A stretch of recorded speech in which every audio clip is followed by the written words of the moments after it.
What if the only reason you're still broke is because you never gave yourself permission to think big? You see, they taught you how to work, how to follow rules, how to stay within the lines. But they never taught you how to build wealth. They never taught you how to be free. From the very beginning, you were shown how to survive, how to earn just enough, how to live paycheck to paycheck and call it normal. But surviving is not living, and playing it safe is the fastest way to get stuck. Think about it. How many years have you been working hard, really hard, only to still feel like you're drowning in bills, debt, and anxiety? How often do you settle for just enough because no one around you believes in more? They don't tell you this, but small thinking is the most expensive decision you'll ever make. When you think small, you make small moves. You accept average jobs, average pay, average goals, and then wonder why nothing changes. The truth is, you've been living inside a box, a mental cage, built by a system that rewards obedience but punishes vision. You weren't born to live like this. You weren't put on this earth to count every dollar and worry if you'll make it through the month. You weren't meant to live your entire life chasing money just to stay afloat.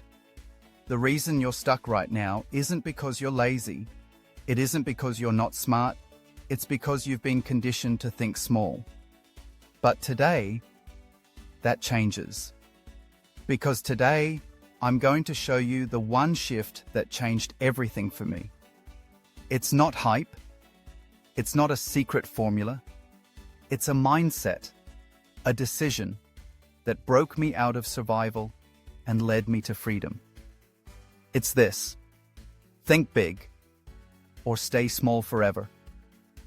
Thinking big doesn't mean being unrealistic. It doesn't mean chasing fame or showing off. It means finally admitting that you want more and that it's okay to want more. More impact, more options, more peace. It means you stop living just to get by and start building a life that actually excites you. One that reflects your potential, not your fear. This is where everything starts. And it starts with a question only you can answer. Are you ready to stop shrinking and start thinking bigger than you ever have before? Why most people stay broke. We're not broke because we're lazy. We're broke because we think too small. Thinking small is disguised as responsibility. It feels safe. It sounds smart. You hear it all the time. Be realistic. Don't aim too high. Just be grateful you have a job. And for a while, that seems like the mature thing to do, to lower your expectations and accept what life gives you. But the truth is, it's the most expensive lie we've ever been sold. Because the moment you start thinking small, everything else follows. Small thinking leads to small actions. Small actions lead to small results. And small results keep you in the same place, year after year, just barely getting by. That's the cycle most people are trapped in. They work hard, they try their best, but they never challenge the root problem, their belief in what's possible. In the book Trump 101, The Way to Success, Donald Trump wrote something that hit me like a lightning bolt. Every achievement begins with a bold dream. Think big, and never apologize for it. That one sentence changed everything for me. Because up until that point, I thought playing it safe was smart. I thought dreaming big was reckless, something only privileged people could afford. But now I know, the real risk isn't dreaming too big. The real risk is dreaming too small and wasting your entire life inside a cage built by fear and self-doubt. So many people are doing everything right, working 9 to 5, paying bills on time, living within their means, and yet they're still broke, still anxious, still exhausted. Why?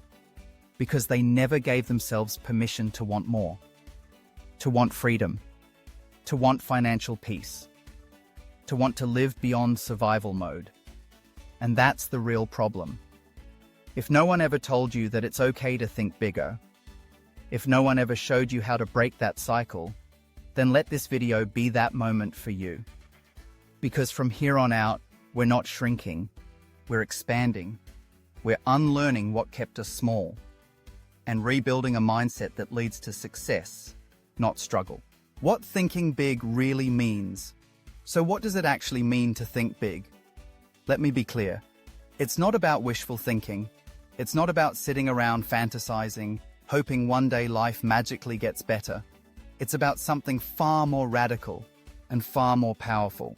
It's about finally giving yourself permission to dream again and to do it unapologetically. Because somewhere along the way, you were taught to shrink.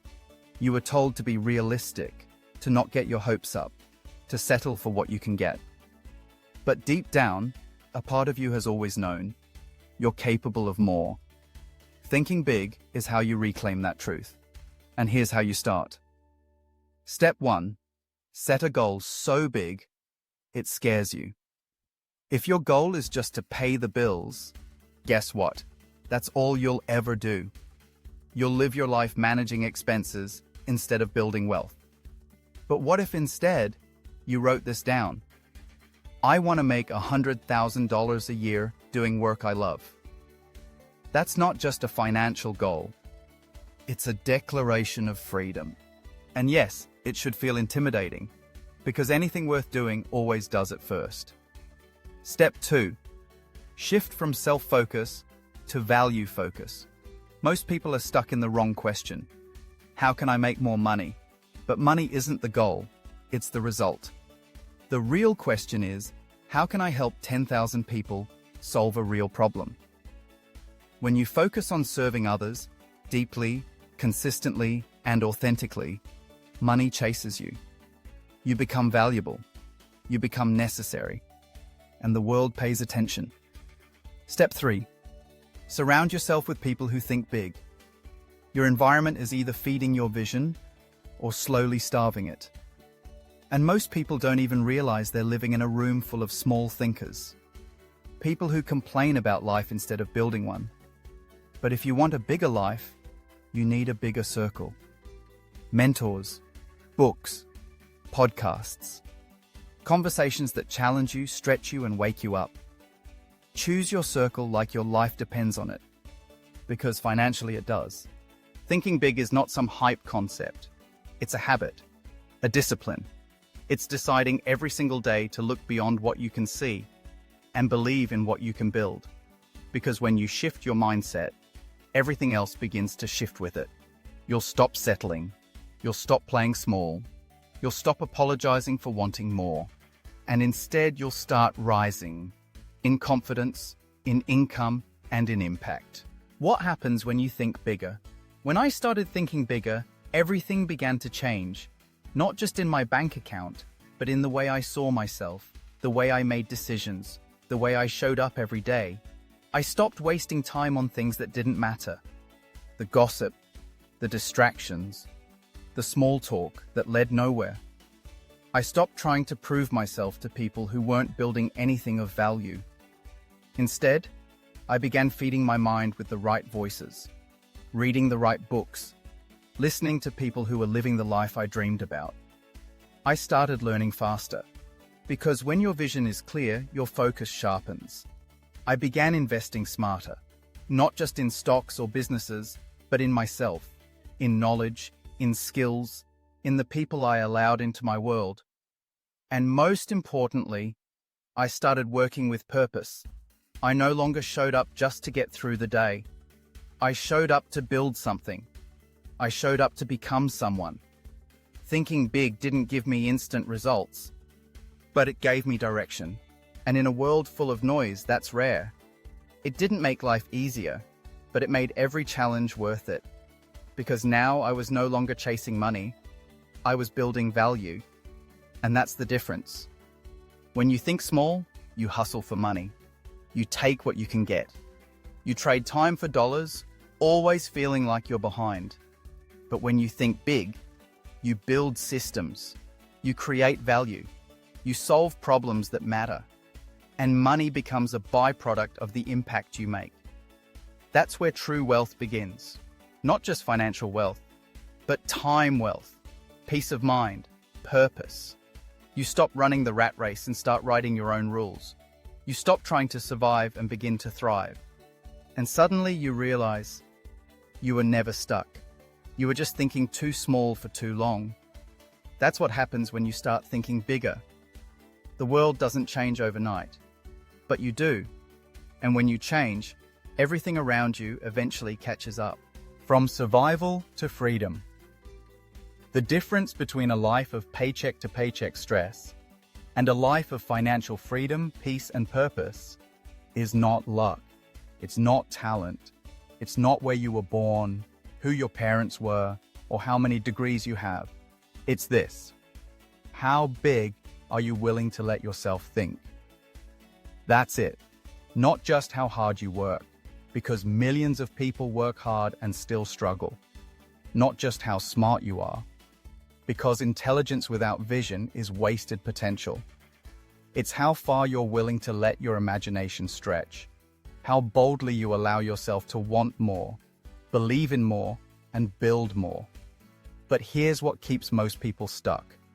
They're waiting for permission, waiting for the right time, waiting until they feel more ready, waiting for someone to say, "You can do it now." But I need you to hear this. No one is coming to save you. No boss, no mentor, no government, no secret opportunity is going to knock on your door and give you freedom. That permission you're waiting for? It has to come from you. It has to be a choice, a line in the sand, a moment where you stop living life on default and start living on design. So if you've been looking for a sign, if you've been stuck in survival mode for too long, if you've been wondering whether it's possible for someone like you to live a bigger, richer, freer life, this is it. This moment, this video, this truth. Because the life you want is on the other side of the thoughts you've never allowed yourself to think. And freedom? It doesn't begin with money. It begins with mindset. Be honest with yourself. How long have you been shrinking your life to fit the limits someone else placed on you? How long have you been calling survival success and struggle normal? How many dreams have you buried just to stay safe? You weren't born to just pay bills and die. You weren't meant to live a life of just enough. You are here, right now, because something inside you is still alive. Something inside you still wants more. And not more stuff, but more meaning, more freedom, more you, fully alive, fully expressed, and fully in charge of your future. That version of you begins with one shift. Think big. Let this be the moment where you stop apologizing for your ambition, where you stop settling, where you stop asking for permission to live the life you know deep down you were meant for. The world may not change today, but you can. And when you do, the ripple effect begins. So here's what I want you to do next. Subscribe to this channel, Raidespire, if you haven't already, because this is just the beginning of a new way of thinking, living, and building. Comment below and tell me one big dream you're no longer afraid to say out loud. Let's make this a space where bold minds connect. And finally, share this video with someone who's been playing small for far too long. Be the sign they've been waiting for. Because you don't rise alone, you rise and you take others with you. This is your time. Think big and never apologize for it. Have you ever felt like life knocked you down so hard that getting back up seemed impossible? Maybe you're drowning in debt, or working 2 jobs and still can't pay the bills. Maybe your business failed, and now everyone sees you as a loser. And the worst part? You've started believing them. But what if I told you that none of those things define your future? You see, the people who succeed, truly succeed, aren't the ones who had the perfect plan. They're the ones who refuse to stay down. They didn't give up when the world told them, "You're not good enough." They used failure as fuel. They used rejection as redirection. Donald Trump once said in his book, Trump 101, The Way to Success, Never give up. Persistence is the key to success. If you quit, it's over. It sounds simple, but how many of us are actually living that? How many dreams have died not because they were impossible, but because we stopped believing? This video isn't just about money. It's about mindset. It's about becoming the kind of person who can rise, even when everything around them is falling apart. So here's my question for you. What would your life look like if you decided, right now, that no matter how bad things get, you'll never give up? Part 1. Turning pain into power. How rock bottom becomes the foundation of wealth. Let's be real. Hitting rock bottom hurts. It's humiliating. It's lonely. And sometimes, it feels like there's no way out. But here's the truth no one tells you. Rock bottom is where real transformation begins. Donald Trump, whether you admire him or not, went through his own version of hell. Bankruptcy, billions in debt, media attacks, business failures. Most people would have disappeared, but not him. He clawed his way back, one tough decision at a time. Why? Because he understood something most people never learn. Failure isn't the opposite of success. It's part of it. He wrote, "When you hit a wall, don't turn around and give up. Figure out how to climb it, go through it, or work around it." This mindset is what separates the broke from the wealthy, not just in money, but in spirit. Most people stop when life gets hard. Winners don't. They turn pain into power. If you're in debt, if you're struggling to survive, if every month feels like a battle just to stay afloat, don't see it as the end. See it as your beginning. Because when you're at your lowest, you're also at your most dangerous. You've got nothing to lose and everything to gain. That's when courage is born. That's when clarity shows up. That's when hunger kicks in. So instead of asking, "Why me?" ask yourself this. What if rock bottom was the exact place you needed to be to build the life you've always dreamed of? Part 2. The myth of overnight success and the power of relentless consistency. Let's crush one of the most dangerous lies in personal finance and success. The myth of overnight success. Social media makes it look like everyone's winning. Fast.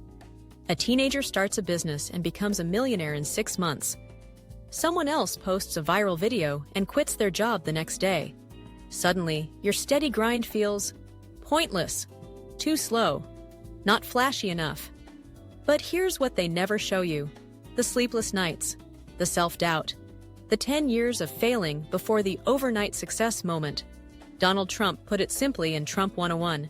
Success takes time, determination, and daily effort. There are no shortcuts, just smart decisions and consistent action. And that consistency? That's where most people fall apart. They try budgeting for a week, they invest, and panic when the market drops. They start a side hustle and quit when they don't get 100 customers in the first month. But here's the truth. Wealth isn't built on inspiration. It's built on discipline. You don't have to make $10,000 tomorrow. You just have to make $1 today. And do it again tomorrow, and the next day, and the next. That's how financial freedom is actually built. One boring, relentless, consistent step at a time. Success isn't for the most talented. It's not for the luckiest. It's for the most committed. So ask yourself this. Are you willing to stay consistent even when no one is clapping, watching, or believing in you? Except you? Part 3. Your environment is lying to you. Escaping the trap of small thinking. You weren't born to struggle your whole life, but if you're surrounded by people who gave up on their dreams, people who settle, people who say, just be realistic, then sooner or later, their voices become your beliefs. Your environment is shaping your future more than you realize. It whispers to you, day after day, that you should stay small, stay safe, stay broke, stay in your place. But here's what Trump 101 teaches us. If you're going to think anyway, you might as well think big. Let that sink in. You have the same brain as a millionaire, the same 24 hours as a billionaire. The difference isn't in opportunity, it's in vision. People who think small limit their future before life ever gets a chance to. You want to get out of debt? Start a business? Build real wealth? You can't do it thinking like everyone around you. You need to think bigger, dream bolder, and move differently. That might mean losing friends, being misunderstood, feeling alone.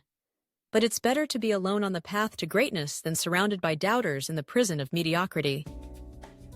Every great success story begins with someone who dared to break away from their environment, who said, "I refuse to live like this for the rest of my life." So let me ask you, who in your life is keeping you broke? Not just financially, but mentally and emotionally. And more importantly, are you finally ready to outgrow them? Part 4. Failure is feedback. What broke people miss that the wealthy understand. Most people see failure as the end. They lose money and think it means they're not cut out for business. They get rejected once and decide they'll never be successful. They try, fall short, and then stop trying altogether. But wealthy people? They see failure for what it really is. Feedback. Donald Trump said in Trump 101, "Sometimes by losing a battle, you find a new way to win the war." And that shift in perspective is everything. When you view failure as a teacher instead of a sentence, your entire world changes. That failed business? It taught you how not to spend. That lost investment? It showed you what not to trust. That bankruptcy? It forced you to rebuild your character, not just your bank account. Broke people make one tragic mistake. They personalize failure. They say, "I failed, therefore I am a failure." But the wealthy say, "I failed, and now I'm wiser." See the difference? One stays stuck, the other grows stronger. You can't build wealth without setbacks. You can't grow without pressure. You can't transform without discomfort. Failure is the tuition you pay for success, and the price is worth it. So the next time you fall, don't ask, "Why me?" Ask this instead: what is this moment trying to teach me? And how can I use it to come back even stronger? Because the truth is, the most powerful version of you doesn't rise in spite of failure, but because of it. Part 5. The Relentless Mindset. Why success belongs to the unshakable. There's one thing that separates the people who talk about success from the ones who live it. Relentlessness. It's not talent, it's not IQ, it's not luck. It's the refusal to back down, the refusal to stay broken, the refusal to let anything, debt, rejection, betrayal, failure, stop them from becoming who they were born to be. Donald Trump once wrote, "Sometimes, by sheer determination alone, you can make incredible things happen. Don't quit. Don't ever quit." That's not just motivational fluff. That's survival advice. In the real world, things go wrong. Clients cancel, deals fall through, rent is due, and money is tight. People let you down. Life tests you, again and again and again. And here's the raw truth. Most people don't fail because of their circumstances. They fail because they give up too soon. They lose $500 and quit. They get laughed at and disappear. They fall once and never try again. But the winners? They keep showing up, no matter how long it takes, no matter how ugly it gets, no matter how many times they have to rebuild from zero. Because they've made a decision: I will win or I will die trying. And that mindset? It changes everything. So let me ask you, what would happen to your life if you refused to quit? No matter how long the road, how hard the fall, or how slow the progress, what could you become? If nothing could stop you, if you've made it this far, you're not like most people. Most people quit halfway. Most people look for shortcuts. Most people stay stuck. Not because they have no options, but because they've lost belief. But you? You're still here. That means something. It means there's a fire inside you, even if life tried to put it out. It means there's still a dream you refuse to bury, even if the world has tried to silence it. It means you're not done. And that's everything. So now it's time to choose. Not just to watch this video, but to act on it. To make a real decision right here, right now. Decide that you're done living paycheck to paycheck. Decide that you're not going to be defined by your past. Decide that failure will not have the final word. Donald Trump wrote, You can't be afraid of losing. You can't be afraid of risk. If you're going to succeed, you need to be bold, persistent, and absolutely fearless. So here's my challenge to you. Write down the one thing you've been afraid to start. The dream you've been putting off because of fear, failure, or finances. Then, do something about it today. Not tomorrow, not next week. Today. Post it in the comments. Speak it into existence. Let the world hear you say, "I'm not giving up." Because this isn't just a video, this is a turning point. You're not powerless. You're not broken. You're not stuck. You are one relentless decision away from becoming someone no one can ignore. So let me leave you with this. What would your life look like 1 year from now? If you decided today that you will never give up again.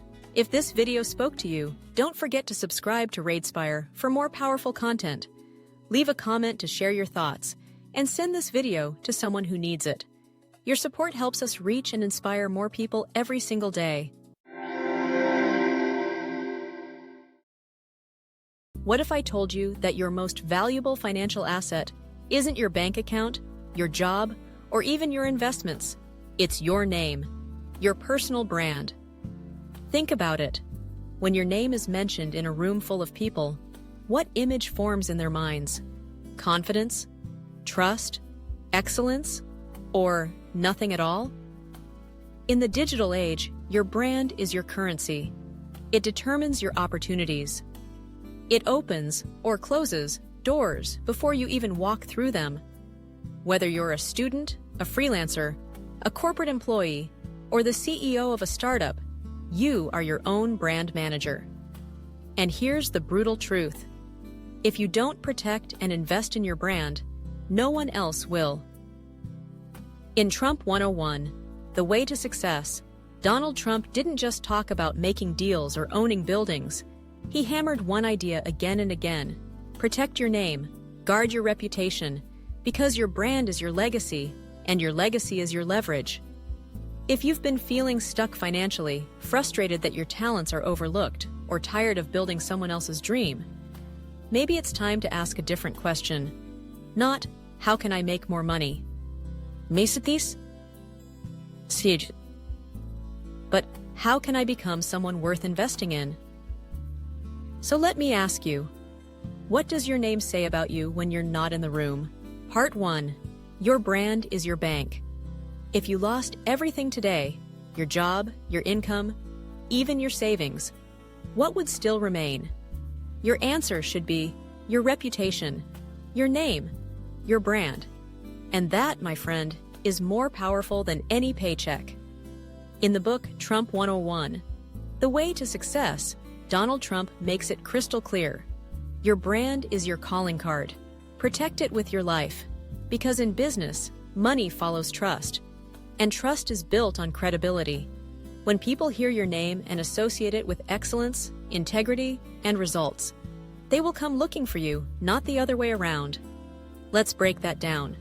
Your brand speaks before you do. Before someone buys from you, hires you, partners with you, or even listens to you, they look you up. They scroll through your online presence. They check your content, your tone, your values. And if all they find is noise, scattered posts, or nothing at all, you're invisible. Even worse, you're forgettable. But when you've built a clear, consistent brand, you create automatic trust. You communicate, silently but powerfully. I know what I'm doing. I can help you. I'm worth your attention. That kind of reputation creates magnetic energy. And magnetic people don't chase success. It finds them. Your brand also pays you. Literally. Think about this. Why do some freelancers charge $30 an hour while others charge $300 for the same service? It's not just about skill. It's perception. It's brand equity. People pay more for what they trust. That's why a simple pair of sneakers with a swoosh can sell for 10 times its cost. That's why millions line up to buy a phone with a half-eaten fruit on the back. It's not about the product. It's about the story, the identity, the brand. In your world, that brand could mean getting new clients without marketing, being referred without asking, charging premium rates and being paid without hesitation. Your personal brand is a financial asset. But unlike cars or tech gadgets, it doesn't lose value unless you forget to maintain it. So, how do you start protecting your brand right now? First, get clear on what you want to be known for. Don't try to be everything for everyone. Specialize. Pick a message that matters and stick to it. Second, be consistent. Show up even when no one's watching. Share value. Build trust, one post, one email, one conversation at a time. And third, let your character shine through. Integrity can't be faked. Deliver what you promise, and a little bit more. Keep your word. Be the person others talk about with respect. Remember, your brand is not what you say about yourself, it's what others say when you're not around. And here's the truth no one talks about. A powerful brand isn't built overnight, but when built right, it will pay you for the rest of your life. So let me ask you this. If your reputation were a bank account, would you be earning interest or overdrafting trust every single day? Part 2. How to build a profitable brand from scratch. Let's get practical. Now that you understand the value of your personal brand, the next question is, how do you actually build it from scratch? Especially if no one knows your name yet, or if your past has been filled with failures, missed chances, or even shame. The answer is simple, but not easy. You build a brand the same way you build trust, one small decision at a time, repeated consistently. The first step is self-awareness. You need to be crystal clear about what you stand for. What are your values? What are you willing to fight for?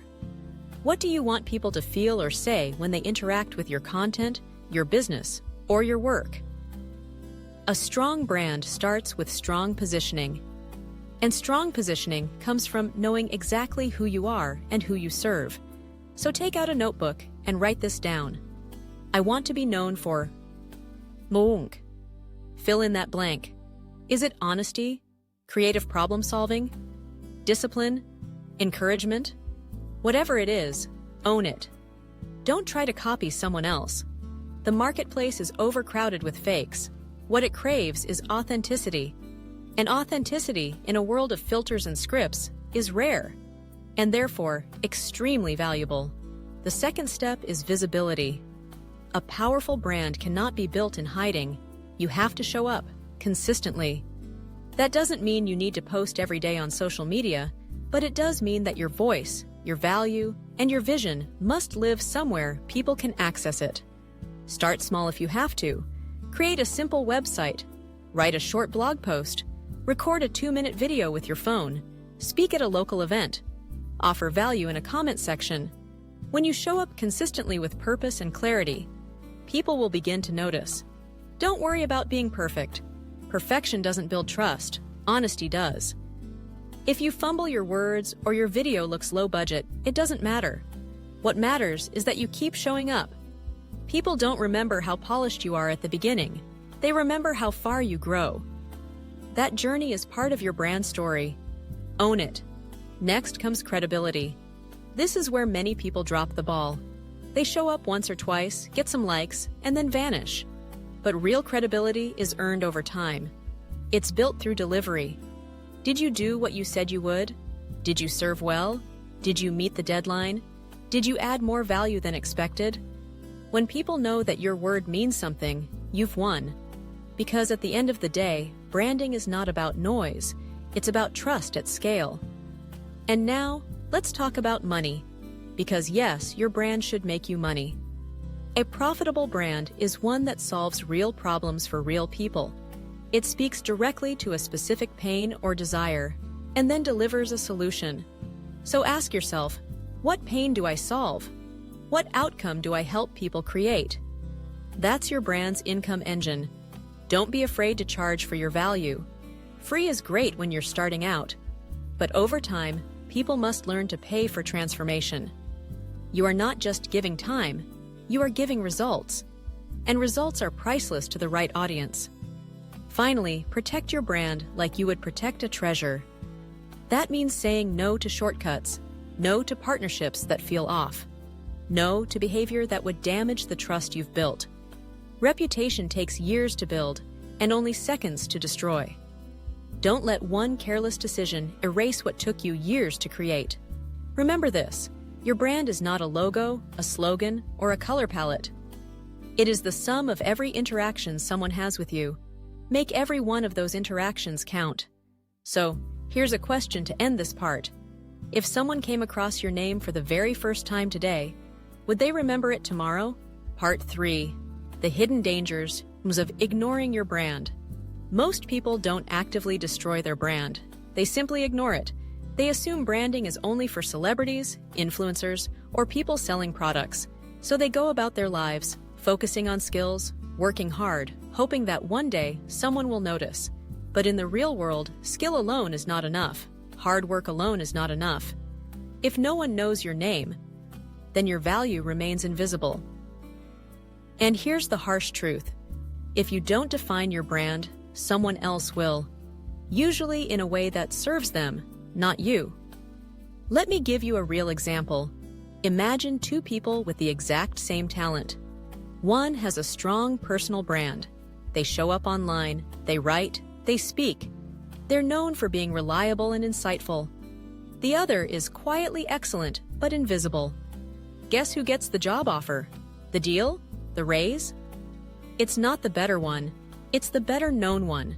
Now ask yourself, how many times have you been overlooked, not because you weren't good enough, but because no one knew what you stood for? This is the silent danger of neglecting your brand. You may not feel the effects immediately, but over time, you'll see the cost. Missed opportunities, lower income, wasted potential, and perhaps the worst cost of all, living a life that never fully reflects who you really are. In Trump 101, Donald Trump says that protecting your brand is about more than just reputation.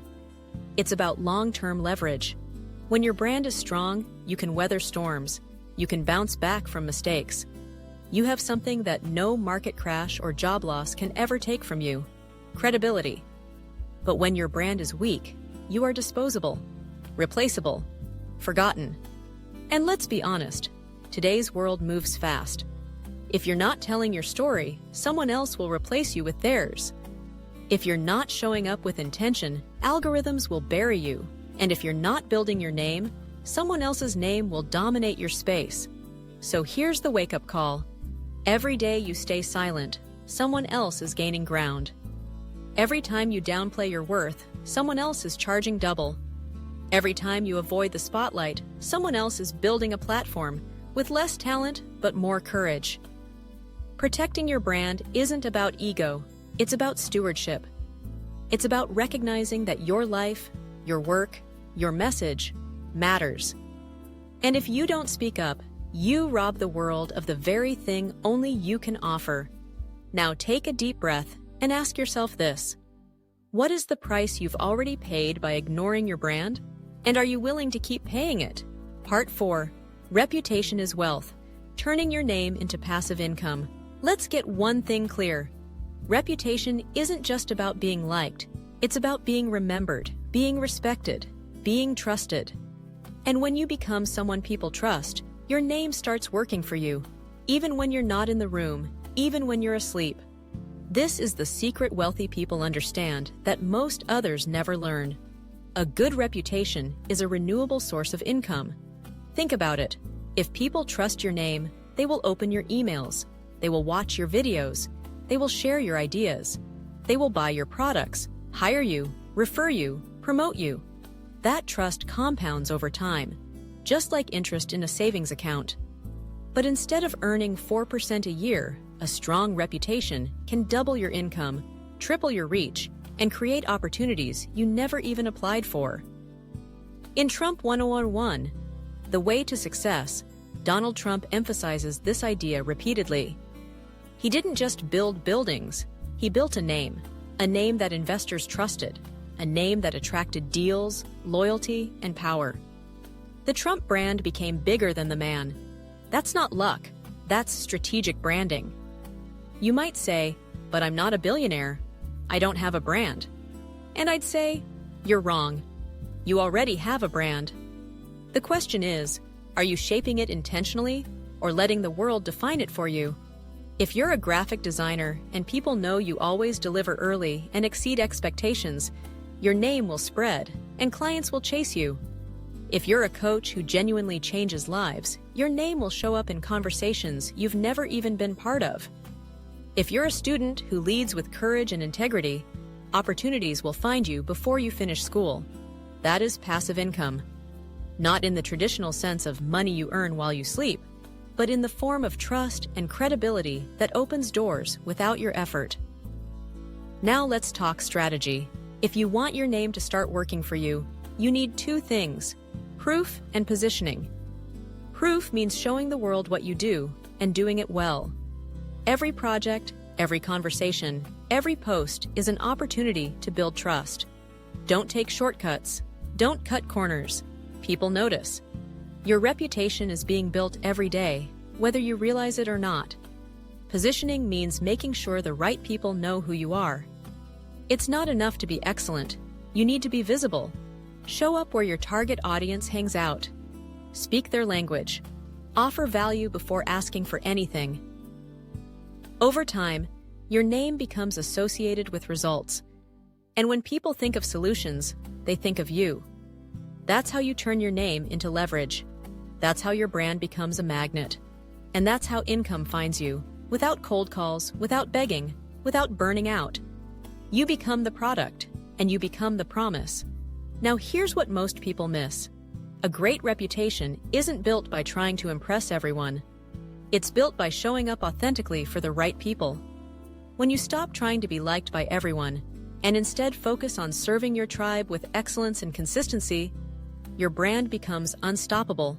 So if you're tired of chasing money, maybe it's time to start building something stronger, something that money can't buy but will always follow. Your name, your integrity, your legacy. That's real wealth. Now let me ask you this.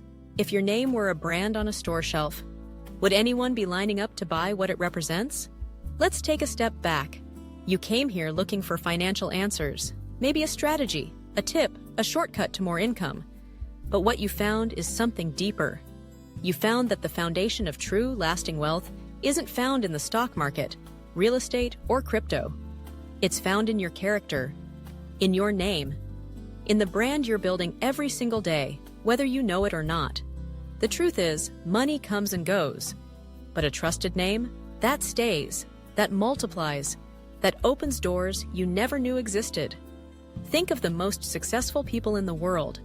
What do they all have in common? Not just talent, not just intelligence. They have presence, they have identity, they have a reputation that speaks louder than any ad campaign ever could. They have a name that makes people lean in, listen, and say, "That's someone I want to work with." And here's the beautiful part. You don't need to be born into money to have that. You don't need permission. You don't need perfection. You just need to decide. Decide that from this moment on, your life is your brand.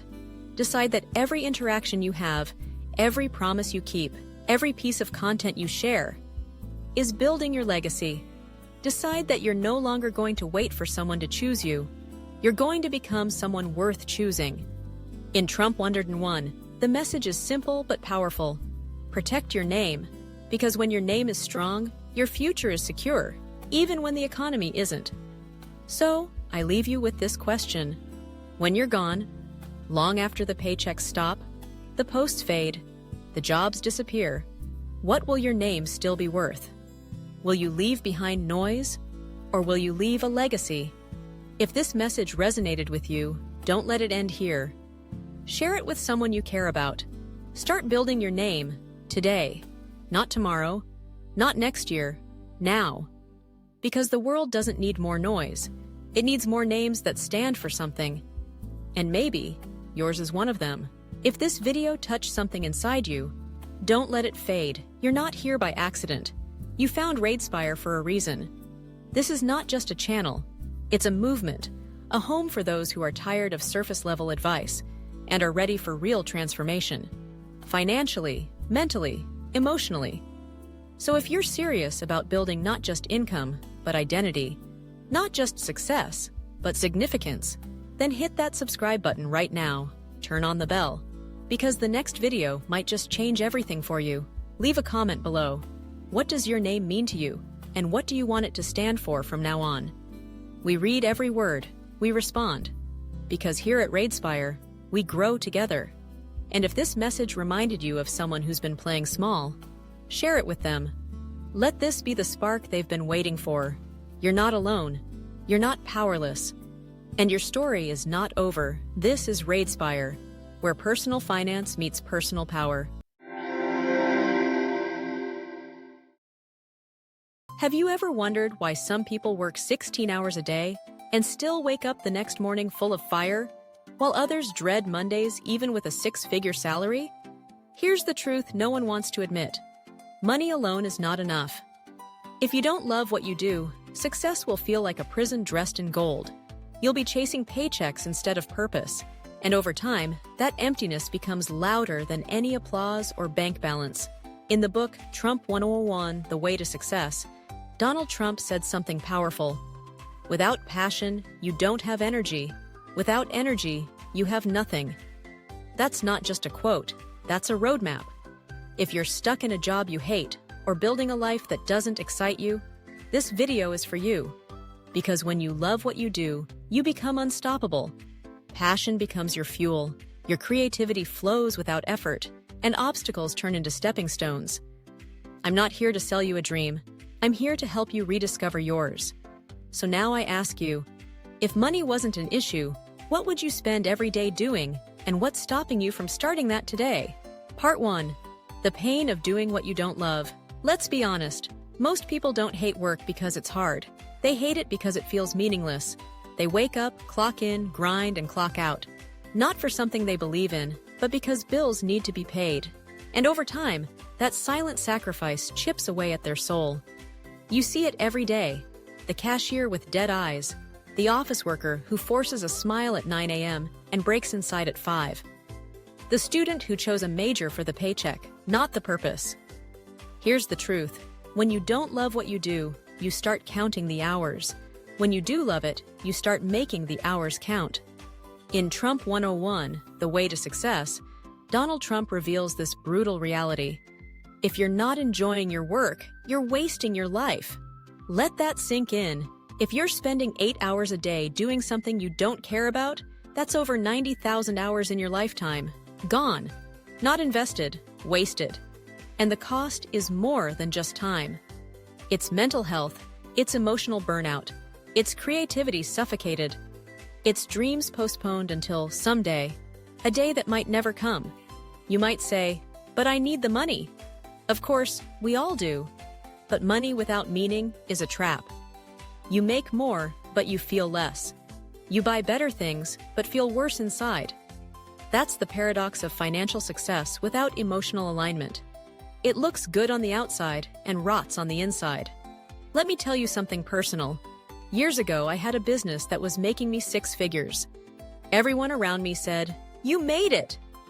But I was dying inside. Waking up every day felt like dragging myself through a swamp. Why? Because I didn't care about the mission. I wasn't proud of what I was building. And eventually, no amount of money could fill that hole. I had to burn it down and start again. This time, with purpose. That decision didn't make me rich overnight, but it made me alive. And when you come alive, you become dangerous. Passion gives you stamina, and that stamina gives you a competitive edge most people will never understand. Now ask yourself, are you staying in your job because you love it, or because you're afraid to leave? Is your current work a stepping stone to your purpose, or a cage dressed like security? If this hits you hard, it should, because you deserve more. You were not put on this earth just to survive bills and die. You were meant to build something, to live something, to love what you do. And that love, that's not fluff. That's your most powerful financial weapon. Because here's what no one tells you. When you love what you do, you work longer. You work smarter. You attract opportunity. You become irreplaceable. That's how wealth is built. So stop asking, how do I make more money? Start asking, what do I love enough to build something that matters? Part 2. Turning passion into profit. So, you found something you love. Maybe it's writing. Maybe it's fixing bikes. Maybe it's organizing homes, or mentoring others, or baking the world's best banana bread. Now what? How do you turn that spark into a sustainable income without selling your soul or starving in the process? Let's break it down into something powerful. Passion is the engine. Profit is the vehicle. Strategy is the road. Loving what you do is the beginning. But if you don't know how to build around it, you'll burn out or go broke. And that's where most people give up. But you won't. Because you're not here just to dream. You're here to build. Step 1. Validate your passion. Before you quit your job or pour savings into a new venture, ask yourself, who needs this? What problem does it solve? Can I prove people are already paying for something similar? If you love gardening, great. But are people paying for landscaping, online gardening courses, or organic seed kits? If yes, you've got a real shot. Donald Trump says, "You must understand what the market wants. Loving what you do is the only part of the puzzle. Success happens when your passion meets a need." Step 2. Start small, but start now. Too many people delay their dreams until the right time. Spoiler alert, there is no perfect time. While you're still at your job, start the side hustle. Offer your skill to one client. Build a landing page. Sell one product. Record one video. Host one workshop. Don't aim to go viral. Aim to get one person to care. Because once one person pays you for your passion, your identity changes forever. You are no longer someone with a dream. You become someone who earns from it. That shift changes everything. Step 3. Build systems, not just effort. Loving what you do is great, but loving it doesn't mean doing everything yourself. Turn your energy into systems. If you're a coach, record your best lessons and turn them into evergreen courses. If you're a designer, create templates that sell without needing your constant input. If you're a content creator, repurpose one great piece of content into 10 across platforms. Trump emphasizes this in his book. I didn't become successful by working harder than everyone. I became successful by building systems that worked hard for me. Systems turn passion into passive income. They protect your energy while multiplying your impact. Step 4. Monetize creatively. Passion gives you many income doors. Choose the one that fits your style. Freelance services, coaching, consulting, design, tutoring. Products, physical goods, digital downloads, merchandise. Courses/workshops, online classes, in-person events. Affiliate marketing, recommend products you believe in. YouTube or content monetization, just like this channel. Don't think you have to be famous. You only need to be deeply helpful to a small audience, and you'll never run out of income. Step 5. Stay in the game long enough to win. Here's the truth. Passion doesn't pay off in days. It pays off in decades. You'll doubt yourself. You'll have slow months.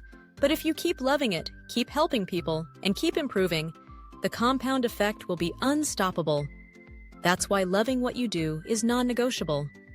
Because on the hard days, and there will be many, love is the only thing strong enough to keep you in the fight.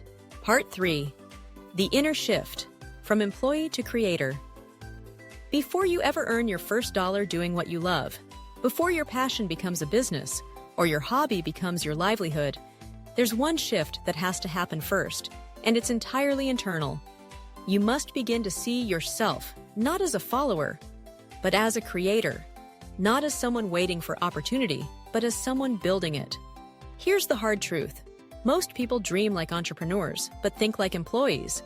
They wait for permission. They look for instructions. They want someone else to lead them to freedom, when the only way is to lead themselves. In Trump 111, The Way to Success, Donald Trump said it clearly. Success is a mindset. You have to start thinking like an owner before you ever become one. That's not just philosophy, it's survival. Your income, your growth, your freedom, they can't rise above the way you see yourself. And if you keep thinking like an employee in a system built for someone else, you'll stay trapped in cycles of security and limitation. So what does this mindset shift actually mean? It means shifting from, I need a job, to, I can create value. Instead of waiting to be hired, you begin to ask, who needs help, and how can I serve them?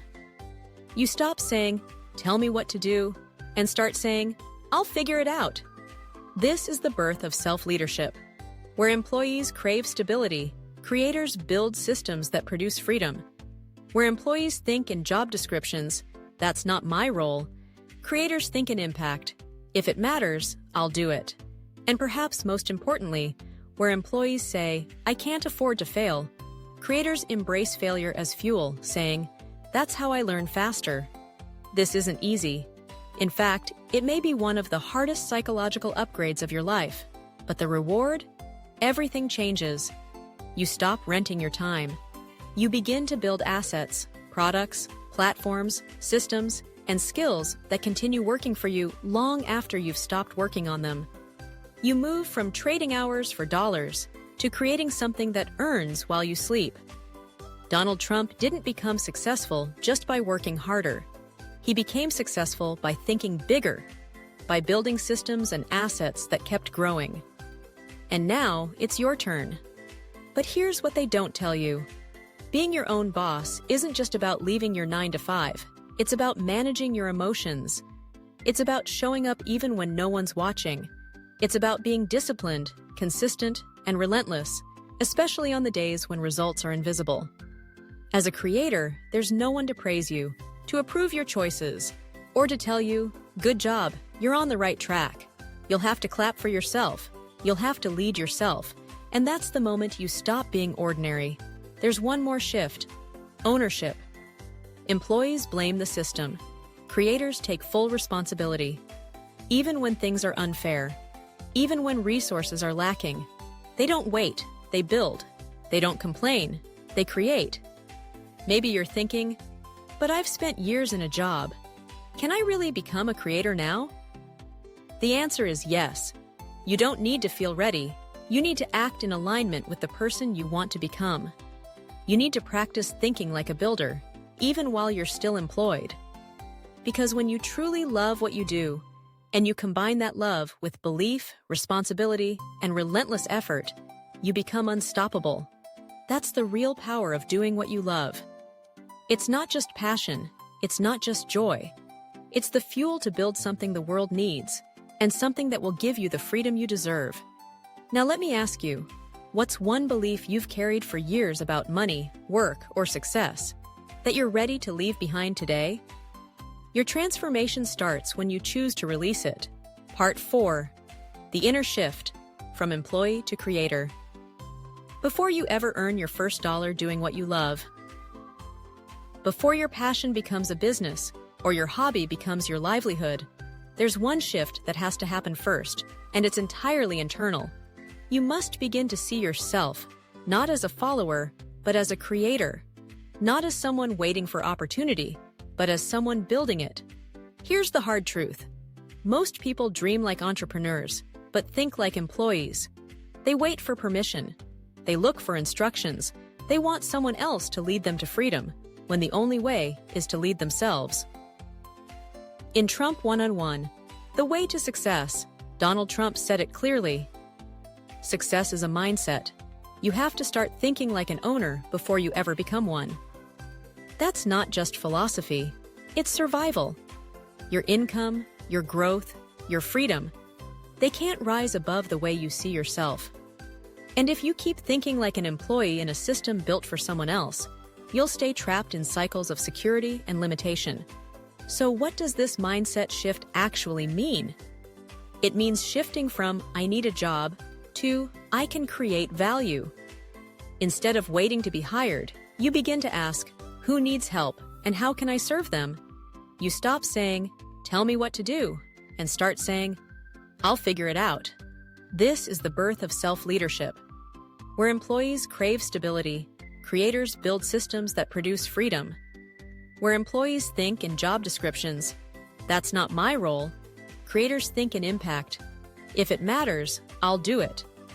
And perhaps most importantly, where employees say, I can't afford to fail, Creators embrace failure as fuel, saying, "That's how I learn faster." This isn't easy. In fact, it may be one of the hardest psychological upgrades of your life. But the reward? Everything changes. You stop renting your time. You begin to build assets, products, platforms, systems, and skills that continue working for you long after you've stopped working on them. You move from trading hours for dollars to creating something that earns while you sleep. Donald Trump didn't become successful just by working harder. He became successful by thinking bigger, by building systems and assets that kept growing. And now, it's your turn. But here's what they don't tell you. Being your own boss isn't just about leaving your 9 to 5. It's about managing your emotions. It's about showing up even when no one's watching. It's about being disciplined, consistent, and relentless, especially on the days when results are invisible.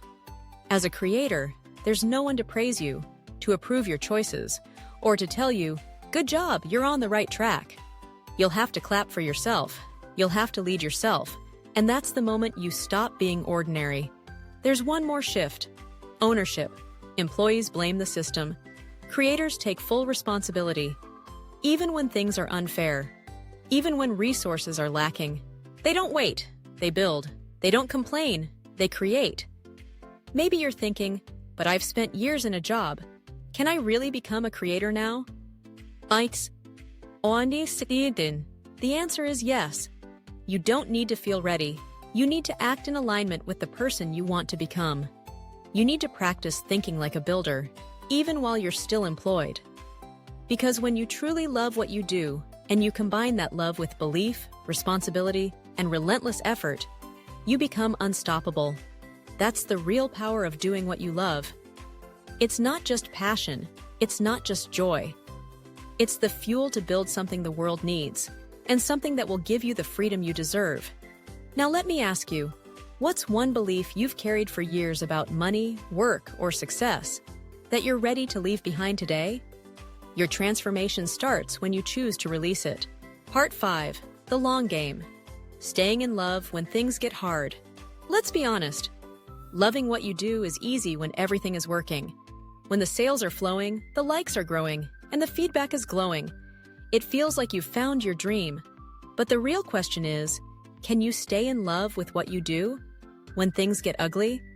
Because here's what no one tells you. Even when you're doing what you love, there will be days you want to quit. There will be months with no growth. There will be comments that sting. There will be clients who ghost. There will be mornings when your passion feels like pressure. And in those moments, you'll be tempted to believe the lie. Maybe this just isn't for me. But remember what Donald Trump wrote. Persistence is often the difference between success and failure. Most people give up just before their big break. That's why this part matters more than any strategy or business plan. You have to commit to the long game. Passion needs protection. Think of your passion like a fire. If you leave it out in the storm, unprotected, it'll burn out. But if you build around it, with systems, with rest, with people who believe in you, it becomes unstoppable. You don't fall out of love with your craft. You fall out of alignment with the reason you started. So revisit it, constantly. Ask yourself, why did I fall in love with this in the first place? Who am I really doing this for? What impact does it have beyond just money? The answers will relight your fire every time the world tries to put it out. Love doesn't mean easy. We've been sold a fantasy that if it's your passion, it should always feel good. But love isn't about comfort. It's about commitment. Ask any great athlete, artist, entrepreneur, or teacher. They all had seasons of doubt. What separated them wasn't their talent. It was their decision to stay. They stayed when it wasn't exciting. They stayed when no one noticed. They stayed when they were tired, broke, and afraid.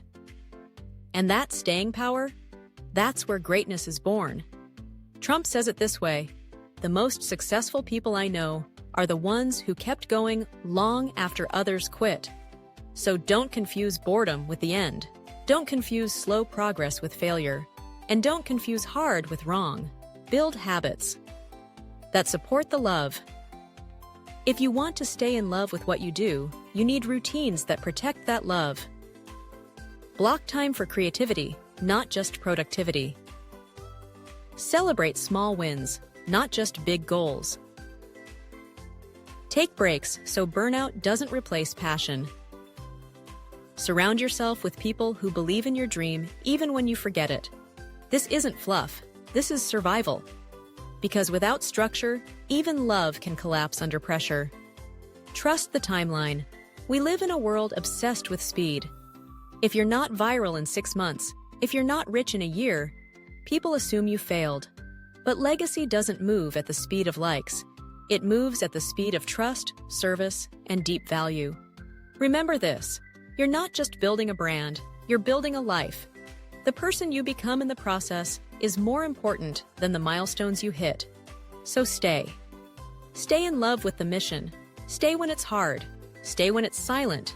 Because on the other side of staying is everything you ever wanted. So now I ask you, what's one thing you can do today to protect your passion, so that 5 years from now, you're still building, still believing, and still loving what you do? Your future self will thank you for the answer. Let me leave you with this. You have one life, and you don't get to rehearse it. You don't get to replay it. You only get to live it, day by day, hour by hour. So why spend your precious time doing something that kills your spirit slowly? Why shrink your dreams just to fit inside someone else's schedule? Why waste years waiting for the right moment to finally do what you were born to do? If you don't love what you do, you owe it to yourself to find what you can love. Not someday, not when the kids are older, not when your boss gives you a raise. Now. Because loving what you do is not a luxury. It's the foundation of true success. It's what fuels late nights and early mornings. It's what keeps you grounded when you fail and humble when you win. It's what makes life rich before the money ever arrives. Donald Trump said, "I don't do it for the money. I've got enough. I do it because I love it." That's the kind of mindset that doesn't just build businesses. It builds legacies. So what about you? Are you in love with what you do or just surviving it? And if you're not in love with it, do you have the courage to explore, to experiment, to start again? Let me be real with you. You won't always get it right the first time. You might chase something that turns out to be wrong. But every step you take toward your passion brings you closer to purpose. Every no brings you closer to the right yes. Every failure sharpens your focus. And that's how you win, not just in business, but in life. Because you don't just want success that pays. You want success that fulfills. Success that lets you sleep at night knowing you gave your soul to something that mattered. So if you're watching this and you felt that ache inside, that quiet voice whispering, "This isn't it," listen to it, honor it. Because that voice is your future calling. It's not too late. You are not behind. You're just beginning. You can build something. You can start from scratch. You can pivot. You can reimagine. And you can fall in love with your work again, or maybe for the first time ever. Now I want to invite you to do something powerful. In the comments below, I want you to declare it. Answer this question with bold honesty. What's one thing you truly love doing? And what's one step you'll take this week to move closer to it? Put it out there. Let the world know. You never know who might read it and join you on the journey. And if this video spoke to something deep inside you, don't just click away, share it, save it, watch it again. Because the life you want is not as far away as you think. It starts with a decision, to love what you do or to keep searching until you do. And remember, you weren't made to survive the week just to live for the weekend. You were made to build something with meaning, something you're proud of, something that sets your soul on fire. Now go build it. If this message touched something deep in you, don't keep it to yourself. Subscribe to Raidespire for more content that speaks to your soul, fuels your purpose, and helps you build a life you love. Leave a comment. Your story might inspire someone else to start. And if this video meant something to you, share it. You never know who's one click away from changing their life.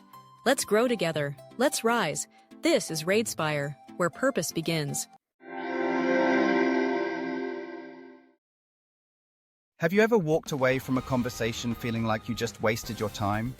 Or sat through a meeting where someone talked endlessly but never really said anything? Worse yet, have you ever missed out on a business opportunity because you failed to speak with clarity and purpose? In today's fast-paced world, your ability to communicate clearly isn't just a soft skill, it's a financial weapon. Time is money. And the way you speak, the way you write, the way you deliver your message, those are the tools that shape your opportunities, your relationships, and ultimately, your income.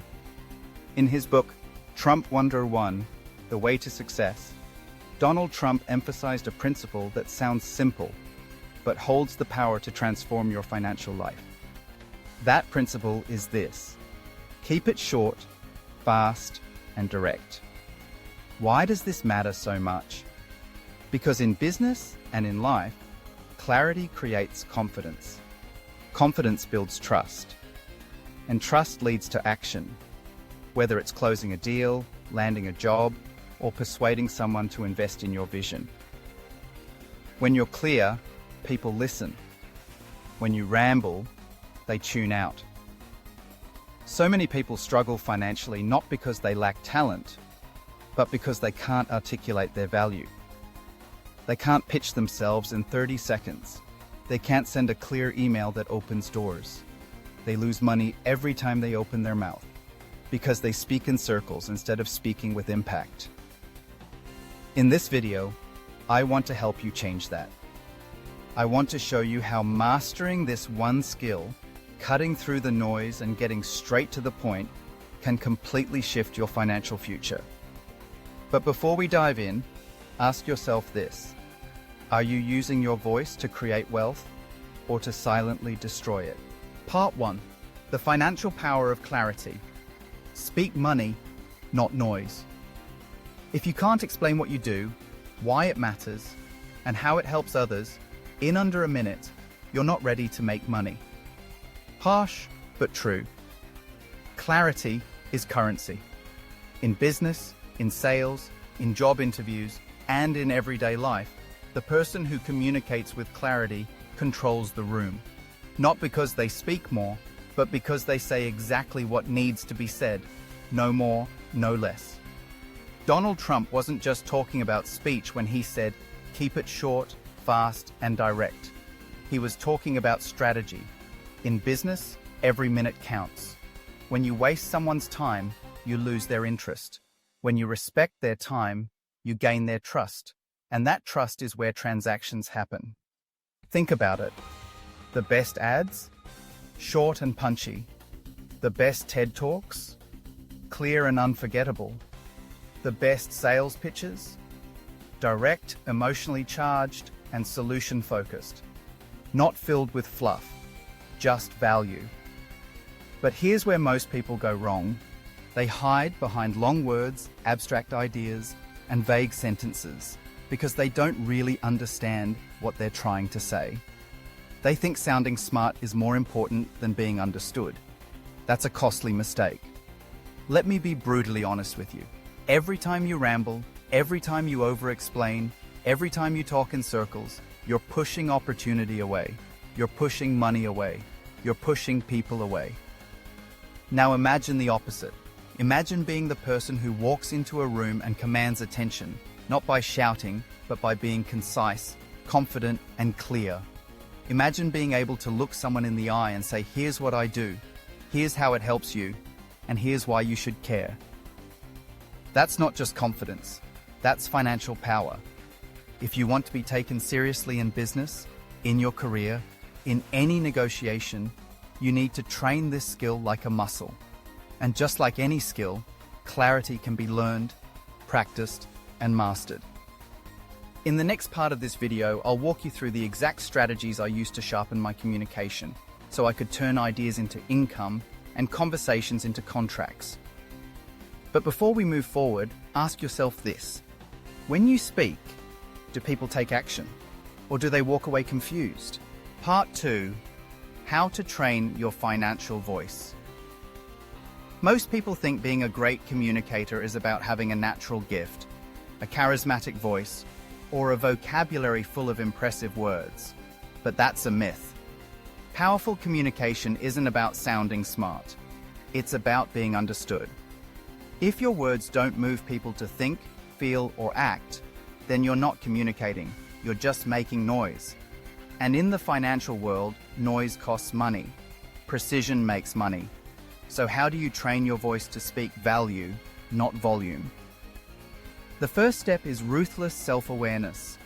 Record yourself pitching an idea, then listen to it, not as yourself, but as a stranger. Was it clear? Was it direct? Did it feel like every word had a purpose? Or did you hear hesitation, filler words, and unnecessary fluff? Next, strip your message to the core. Take whatever you're trying to say, your business idea, your job application, your product pitch, and write it in one sentence. Not 3, not 5. 1. For example, if you sell handmade jewelry, don't say, "I create meaningful, artisanal designs that reflect personal stories and empower feminine expression." That sounds poetic, but it's not profitable. Say this: "I make custom jewelry that helps women feel powerful every time they wear it." That sells. That sticks. Donald Trump didn't win attention by being vague. He won it by being bold, clear, and fast. He knew what he wanted. He knew how to say it. And he said it like he meant it. You need to do the same, especially if you're negotiating a salary, pitching a client, selling online, or even just building your brand on social media. People scroll fast. They decide in seconds. You either hook them or you lose them. Here's a simple exercise I still use every week: the 30-second pitch test. Take any idea and try to explain it to a teenager in under 30 seconds. If they get it, you've nailed it. If they look confused, go back and simplify. Why a teenager? Because they don't care how smart you sound. They care about what's real, what's useful, and what makes sense, just like the market. And if you're in a business negotiation, remember this: the more words you use to defend your point, the weaker your position sounds. Silence is powerful. So is simplicity. The best communicators use pauses like punctuation. They let their message breathe. And they choose words that carry weight. Words that move wallets, not just minds. Now, take a hard look at your last message, your last email, your last pitch. Did it open doors or close them? In the next part, I'll break down specific real-life examples where a shift in communication style, keeping it short, fast, and direct, turned hesitation into handshake, doubt into decision, and potential into profit. But before that, I want to ask you, if you had to sell yourself in one sentence, could you do it? Part 3. Real-world proof. How direct communication closes deals. Let me share with you a deal that changed my life, and how just a few words decided whether I walked away with nothing or walked away with a contract worth 5 figures.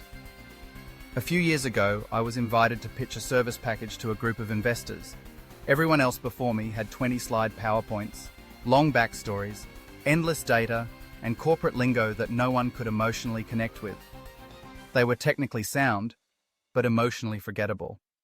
When it was my turn, I stood up and said just one thing: I help businesses turn their online traffic into actual money, fast. Silence. Then one of the investors leaned in and said, "Tell me more." That sentence didn't sound fancy. It wasn't poetic, but it was clear.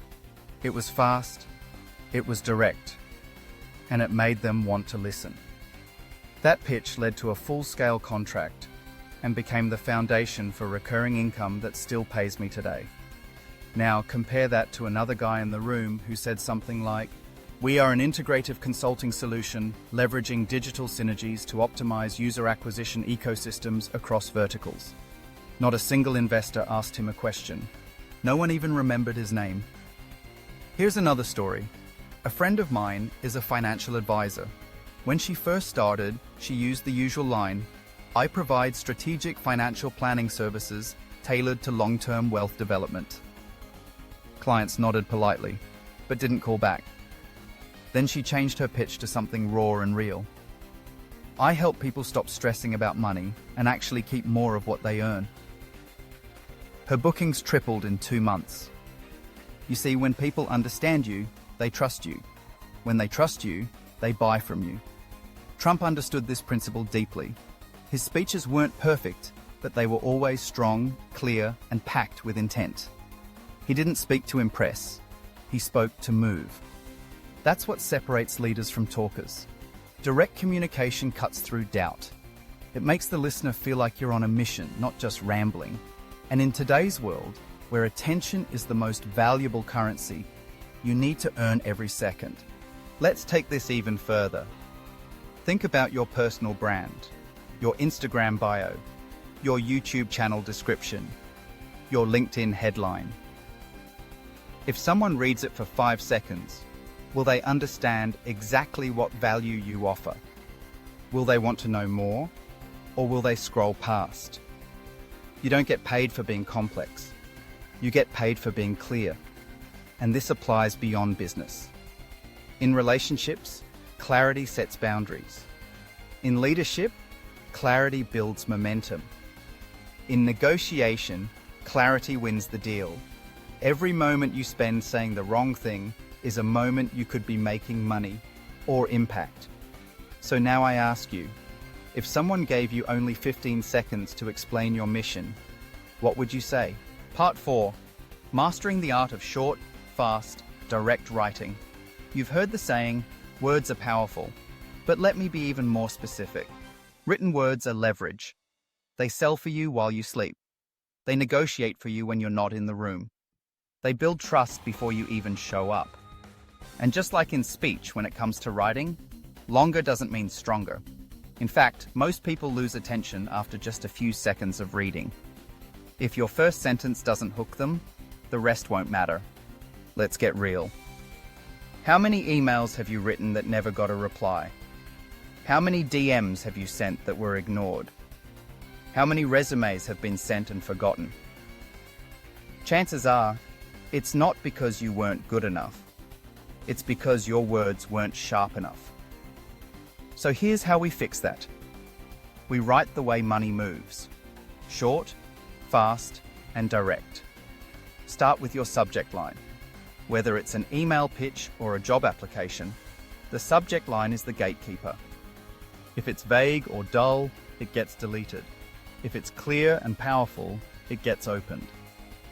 Quick question about doubling your leads is better than marketing inquiry. Let me help you save $10,000 this quarter is better than financial consulting proposal. Next, hit the core message in the first sentence. No build-up, no filler. Get to the point. People are busy. Show them respect by respecting their time.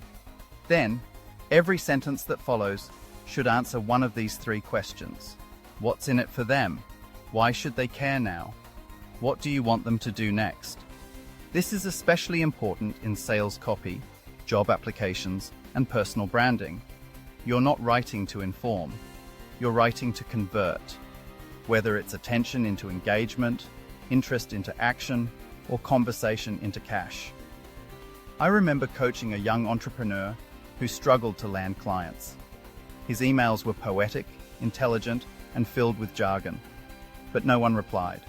So I asked him, "What's your offer in 1 line?" He said, "I'm not sure." And that was the problem. We rewrote his outreach email like this. "Hi, I help personal trainers get more clients through short-form video content. Are you open to a quick call this week to see how we could do the same for you?" That one sentence got him 5 meetings in 3 days. People don't need more information. They need relevance. They need clarity. And they need to feel that you know exactly what you're doing, not because you say it with big words, but because you say it with precision. Even your social media bios need this clarity. Don't say, "passionate about empowering growth through integrated systems." That means nothing. Say, "helping startups grow revenue through simple marketing." Now, I want you to take your last email, pitch, or piece of content and run it through this filter. Can it be said in half the words? Can it be understood by a 12-year-old? Would it make someone stop scrolling? Because if the answer is no, you're not writing for results. You're writing to sound impressive. And sounding impressive doesn't pay the bills. Clarity does. In the next part, I'll show you how to apply this principle to your daily financial life so that even your money decisions, budgeting, and investing habits become clear, quick, and confident. But for now, let me ask you this. When people read what you write, do they take action or do they just keep scrolling? Part 5. Think fast, decide faster. Applying this principle to money decisions. Let's be honest. Most people don't have a money problem. They have a decision problem. They wait too long to invest. They hesitate to start a side hustle. They overthink every purchase but never question their lack of savings. They spend weeks researching a $50 item but never spend 30 minutes reviewing their monthly expenses. In the financial world, speed matters. Not reckless speed, but focused, decisive, intentional speed. And that's what keep it short, fast, and direct is really about. You see, the people who win with money don't just earn more, they decide faster. They don't dwell, they don't drag, they don't drown in analysis paralysis. They act. Donald Trump didn't build his empire by second-guessing every move. He made bold decisions based on clear facts, clear goals, and clear instincts. That kind of clarity doesn't just make you a better communicator, it makes you a better investor, a better saver, a better negotiator, and ultimately, a richer person. So how do you train this kind of decision-making? Start by eliminating noise. The more financial opinions you consume, the more confused you become. Choose 1 or 2 trusted sources, and then move. Clarity is killed by consumption. Action revives it. Next, set non-negotiables. Decide what you will always do with money and what you will never tolerate. For example, I always save 20% of my income no matter what. I never carry a balance on my credit card. I always invest within 72 hours of earning profit. These are short, fast, direct rules that save you time, energy, and regret. And guess what? They compound, just like money does. Then, create time limits on your financial choices. Give yourself 30 minutes to research an investment, not 3 weeks. Give yourself 10 minutes to decide on a budget, not 10 days. You'll be surprised how smart your instincts are when you trust them. And finally, use writing to reinforce clarity. Write down your financial goals in 1 sentence each. No more. Not a paragraph. Not a vision board full of vague dreams. Just 1 sentence per goal. For example, pay off $5,000 in debt by December. Build an emergency fund of $10,000 in 6 months. Earn $3,000 a month from my online business by next summer. That's how wealthy people think. With precision, with speed, with direction. Because in the end, money moves toward clarity.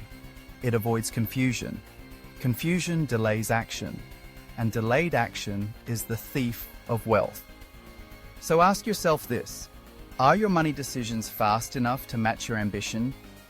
Or are you still overthinking your way into financial mediocrity? Part 6. The big shift. From noise to power. Most people live in financial noise. They talk about goals they never define. They share dreams they never chase. They consume content about wealth, but never take a single step toward it. They live in a fog of good intentions, without clarity, without urgency, without direction. But here's the truth. You can't build wealth inside confusion. You can't buy your way to freedom with vague intentions. And no one, no client, no investor, no opportunity will take you seriously if you don't sound like someone who knows exactly what they want. The biggest shift in my life didn't happen when I earned more money. It happened when I started speaking like someone who respected my time, my value, and my future. I stopped just hoping things would change. I started commanding change with clear words and fast decisions. That shift, from noise to power, starts with a new identity. It's the identity of someone who doesn't chase every shiny tactic, who doesn't explain themselves over and over, who doesn't wait for permission or perfect timing, but instead speaks directly, moves quickly, thinks clearly. Someone who makes things happen, not later, but now. Because clarity isn't just a style. Clarity is a signal. To the world, to your clients, to your future, and most importantly, to yourself. It tells everyone that you're not here to play around. You're here to win. And you have a plan. If you've ever wondered why certain people seem to attract money, success, and respect so easily, it's not because they're better. It's because they're clearer. They speak with authority. They write with purpose. They decide with speed. And they act with power. The good news? You can train yourself to do the same. Right now, today. Start by saying no to the noise. Cut the fluff. Cut the filler. Stop trying to sound impressive and start being impactful. Then practice this daily. When you talk to a client, send a text, write a caption, or even speak to yourself in the mirror. Ask, was that clear? Was that fast? Was that direct? If not, you're drifting. And you don't build wealth by drifting. You build it by deciding, by speaking, by moving, with precision and conviction. So here's your next step. Choose one area of your life, your money, your mindset, or your message, and rewrite it in one powerful sentence. Just one. No fluff, just truth. And then ask yourself this final question. If someone listened to me for 30 seconds, would they feel lost in my noise or moved by my clarity? Part 7. Final call. Speak your future into existence. You've listened this far because deep down, you know something has to change. You're tired of waiting, tired of watching others win while you hesitate, tired of hearing your own voice talk about dreams you haven't chased, tired of feeling like success is always close, but never quite yours. So let's make a decision. Right here, right now. No more overthinking, no more empty words, no more long-winded excuses. From this moment forward, you speak with power. You move with clarity. You act with purpose. You stop being the person who talks in circles and start becoming the one who communicates results. You stop writing like a victim and start messaging like a leader. You stop hesitating about your finances and start commanding them with direction.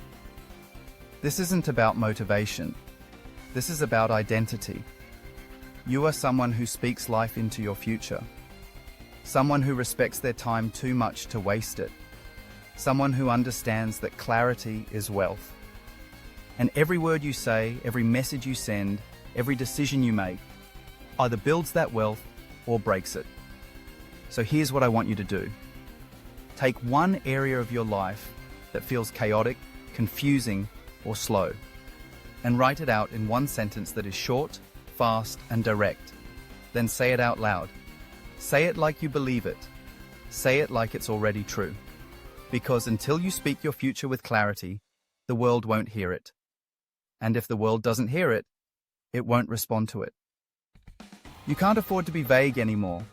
You can't afford to be passive. The world rewards those who are clear, fast, and bold. So ask yourself this, one last time. Are you ready to stop speaking noise and finally start speaking power? If this video spoke to something deep inside you, don't let it stop here.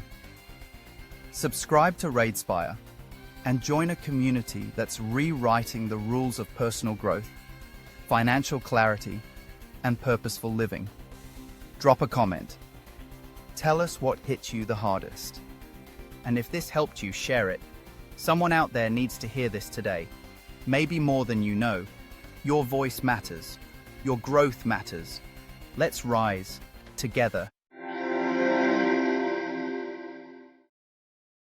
Have you ever looked at someone wildly successful and wondered, what do they know that I don't? Why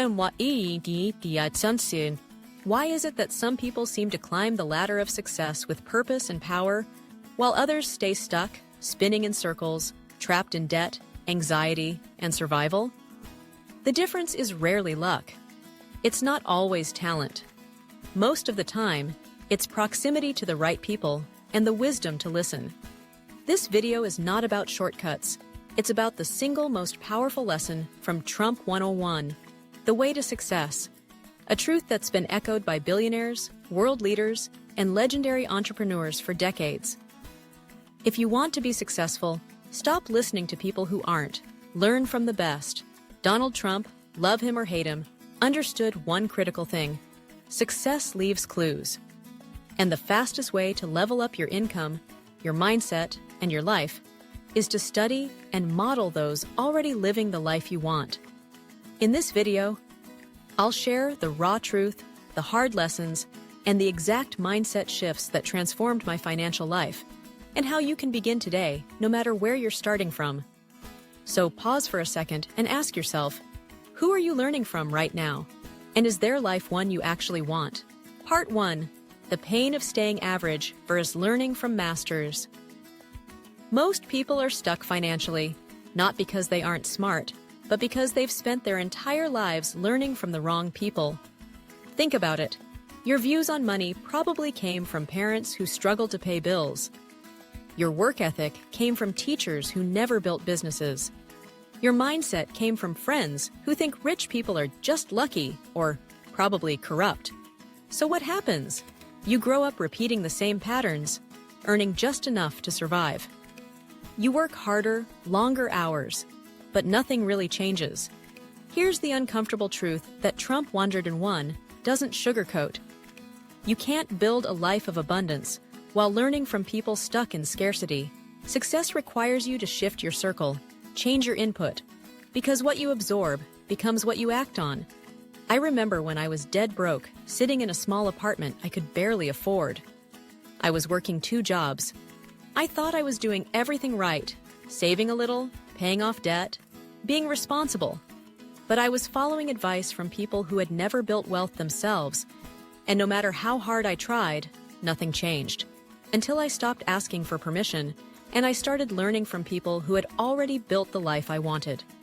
One of the most eye-opening exercises from Trump 101 is this: if you want to be rich, learn from people who are rich. If you want to be powerful, spend time with people who hold power. Seems obvious, right? But how many people actually do it? Instead of investing in mentorships, they waste money on fast food, gadgets, subscriptions, and distractions.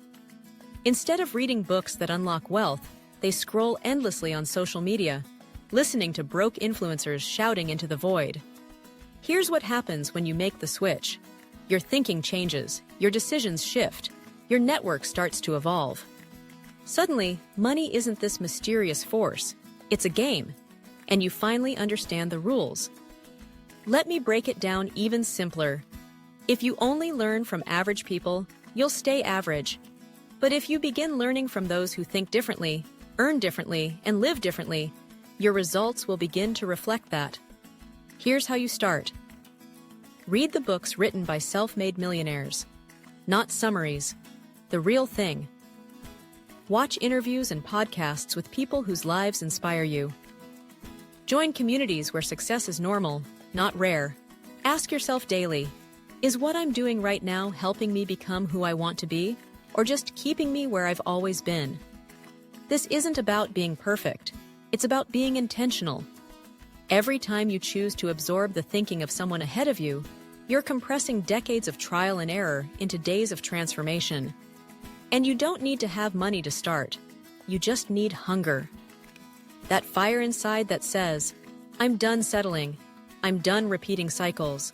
I'm ready to learn from the best because I want to become the best version of myself. Let me ask you something. What would happen if, for the next 90 days, you stopped listening to average voices and replaced them with masters of wealth and success? Part 2. Practical action steps to learn from the best. So you're fired up. You're done listening to people who complain about the economy but never build anything. You're ready to learn from the best. But now you're asking, how exactly do I do that? Let me give you the real steps that changed my life. Steps you can take starting today, no matter where you are financially. 1. Read what the wealthy actually read. This is the lowest cost, highest impact place to start. Most people only read what's popular or trending. But the wealthy? They read for growth, for insight, for edge. Start with the book we've been referencing, Trump 101, The Way to Success. It's not just a book about business. It's a mindset manual. Inside, Trump says this: I wasn't born rich, but I made sure I learned everything I could from people who were. Take that to heart. Buy the book, highlight it, reread it, then branch out. Think and Grow Rich by Napoleon Hill. Rich Dad, Poor Dad by Robert Kiyosaki. The Millionaire Fastlane by M.J. DeMarco. Your Next 5 Moves by Patrick Bet-David. These books are more than words. They are roadmaps from people who built empires from scratch. 2. Follow elite mentors online and filter the noise. YouTube, podcasts, Twitter, LinkedIn. The internet is full of millionaires, CEOs, and investors giving away insights for free. But 99% of people never take advantage. Find 3 to 5 mentors whose values and results you respect. Study them like your life depends on it. Rewatch their videos, take notes, implement. But here's the warning: be selective. Not everyone with a flashy car and a rented mansion is a real mentor. Ask yourself, do they teach timeless principles or just sell hype? And remember, a mentor doesn't need to know you personally to change your life. 3. Join a community where growth is normal. This was a game changer for me. When I joined my first mastermind group, I was intimidated. Everyone was making more money, thinking bigger, moving faster. But you know what? That discomfort forced me to level up. Surrounding yourself with high achievers does one powerful thing. It raises your standards. Suddenly, you're not the smartest person in the room anymore, and that's exactly where growth begins. Find Facebook groups, local meetups, online masterminds, Discord servers, paid coaching programs. You don't need to spend thousands. Just be in the room. You'll pick up habits, mindsets, and perspectives you never would have found on your own. 4. Invest in skills that pay you for life. In Trump 101, there's an entire section about investing in yourself first. If you want to make millions, learn to communicate like a millionaire, think like a strategist, and sell like a pro. That hit me hard, so I started learning skills. Wine, sales, copywriting, investing, marketing, public speaking, negotiation. I didn't have a ton of money back then, so I got creative. I watched courses on YouTube, I bought $10 books, I joined free webinars, and over time, those tiny investments changed my life. Don't wait for someone to teach you. Take initiative. You'll be amazed what happens when you treat learning like survival. 5. Apply what you learn immediately.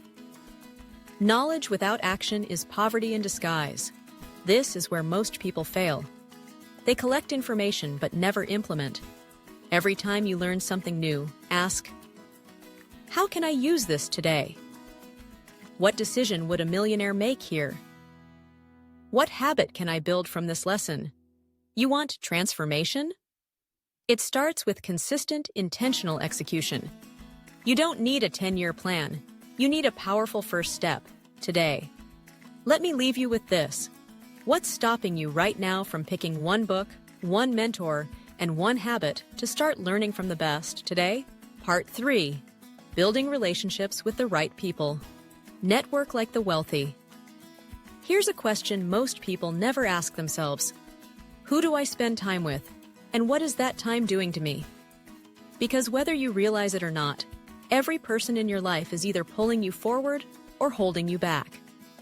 Donald Trump made one thing crystal clear in Trump 101. Your success will often depend on who you know and how well you know them. This isn't about using people. It's about aligning with the kind of people who elevate you, not drain you. People who push you to grow, not pull you into small thinking. So how do you actually build those kinds of relationships, especially if you're starting with nothing? 1. Audit your inner circle ruthlessly. Before you add the right people, you must remove the wrong ones. If you're constantly around people who complain more than they create, spend more than they save, mock ambition, and dream small, then don't be surprised when your life reflects theirs. It's not about being cruel, it's about being clear. Ask yourself honestly, do these people want to grow or stay comfortable forever? Sometimes the greatest act of self-respect is creating space, so better people can walk in. 2. Go where winners are. Winners don't hide. They gather in masterminds, events, online forums, business meetups, and educational programs. You may think, but I'm not successful yet. Why would they talk to me? Because value comes in many forms. You can offer energy, ideas, support, consistency, and if you show up with humility and hunger, people will notice. Start local. Attend workshops, conferences, and entrepreneurship events. Look for Toastmasters, real estate meetups, or investing clubs. Join online communities for authors, marketers, coders, investors. Whatever your space is, when you put yourself in the right room, even by accident, amazing things happen. You overhear insights that shift your direction. You shake hands with someone who becomes your mentor. You build relationships that lead to ideas, deals, and breakthroughs. The rich don't network randomly. They network strategically. 3. Offer first, always. One of the most overlooked principles in Trump 101 is this. Don't just ask what someone can do for you, ask what you can do for them. Everyone wants to receive, but few people show up to give. Want to build powerful relationships? Be the person who shares a useful resource, sends a thoughtful message, offers to help with no strings attached. Most people reach out with a pitch. You'll stand out if you reach out with genuine value. Here's the magic. When you serve first, people remember you. And often, they give back 10x more. Because real players know the game of reciprocity. 4. Level up your conversation game. You can be the smartest person in the room, but if you can't connect, you won't grow. Success is emotional before it's financial, so work on your communication, your presence, your confidence, your storytelling. Practice asking better questions like, what's one thing that helped you level up this year? If you were starting from zero today, what would you do differently? What are you learning right now that's exciting you? These questions build trust and make you memorable. People don't invest in robots. They invest in humans, people they like, trust, and feel aligned with. 5. Stay in the room. Relationships aren't built overnight. They're built through consistency. One message, one follow-up, one invitation at a time. It's easy to be discouraged if people don't respond right away. But remember, everyone started somewhere. If you stay in the room long enough and add value consistently, you will become someone others want to be around. And when that happens, everything accelerates. Your ideas get better, your opportunities expand, your confidence multiplies. Why? Because you've placed yourself among people who normalize success, and that environment is unmatched. Let me leave you with this. If your network was a mirror, would it reflect the future you're dreaming of, or the past you're trying to escape? Part 4. Turning knowledge into income. The wealth blueprint from what you learn. You can read every book, attend every seminar, and surround yourself with successful people. But if you don't know how to turn what you learn into actual income, you'll stay broke, inspired, and confused. Learning from the best is only the first step. The real transformation begins when you apply what you've learned and start building. In Trump 101, there's a brutally honest reminder. Learning is worthless if it doesn't lead to action, and action is worthless if it doesn't lead to value. So let's talk about value, the one word most people ignore when talking about money. 1. Money is a mirror of value, not effort. Have you ever worked yourself to the bone at a job and still felt broke, underappreciated, replaceable? That's because the world doesn't pay you for effort. It pays you for value. You could be mopping floors or managing millions. The deciding factor in your paycheck is, what problem are you solving? How urgent is that problem? How rare is your ability to solve it? It doesn't matter if you're 17 or 57. If you can solve a problem better, faster, or smarter than others, people will pay you. A lot. Now here's the exciting part. Everything you've been learning has value, if you know how to position it. 2. Package what you know into skills that sell. From all the books you've read, all the mentors you've followed, you've absorbed insights. But information alone doesn't pay. Implementation does. Let's make this real. Ask yourself, what topic do I now understand better than most people? What skill have I practiced that I could teach, sell, or offer? What transformation have I personally gone through that others are still struggling with?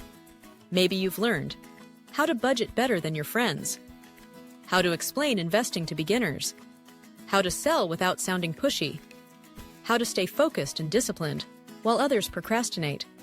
That's not just something I know. That's an offer waiting to be packaged. You could create a service, e.g. coaching, consulting, freelancing.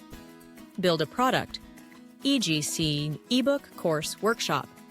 Start a content channel, e.g. YouTube, podcast, TikTok, to attract an audience and monetize later. This is the formula. Learn, apply, package, monetize. Don't complicate it. Start with one problem you can solve and solve it for one person. Then scale. 3. Act like an entrepreneur even before you feel like one. Too many people wait until they feel ready before they take action.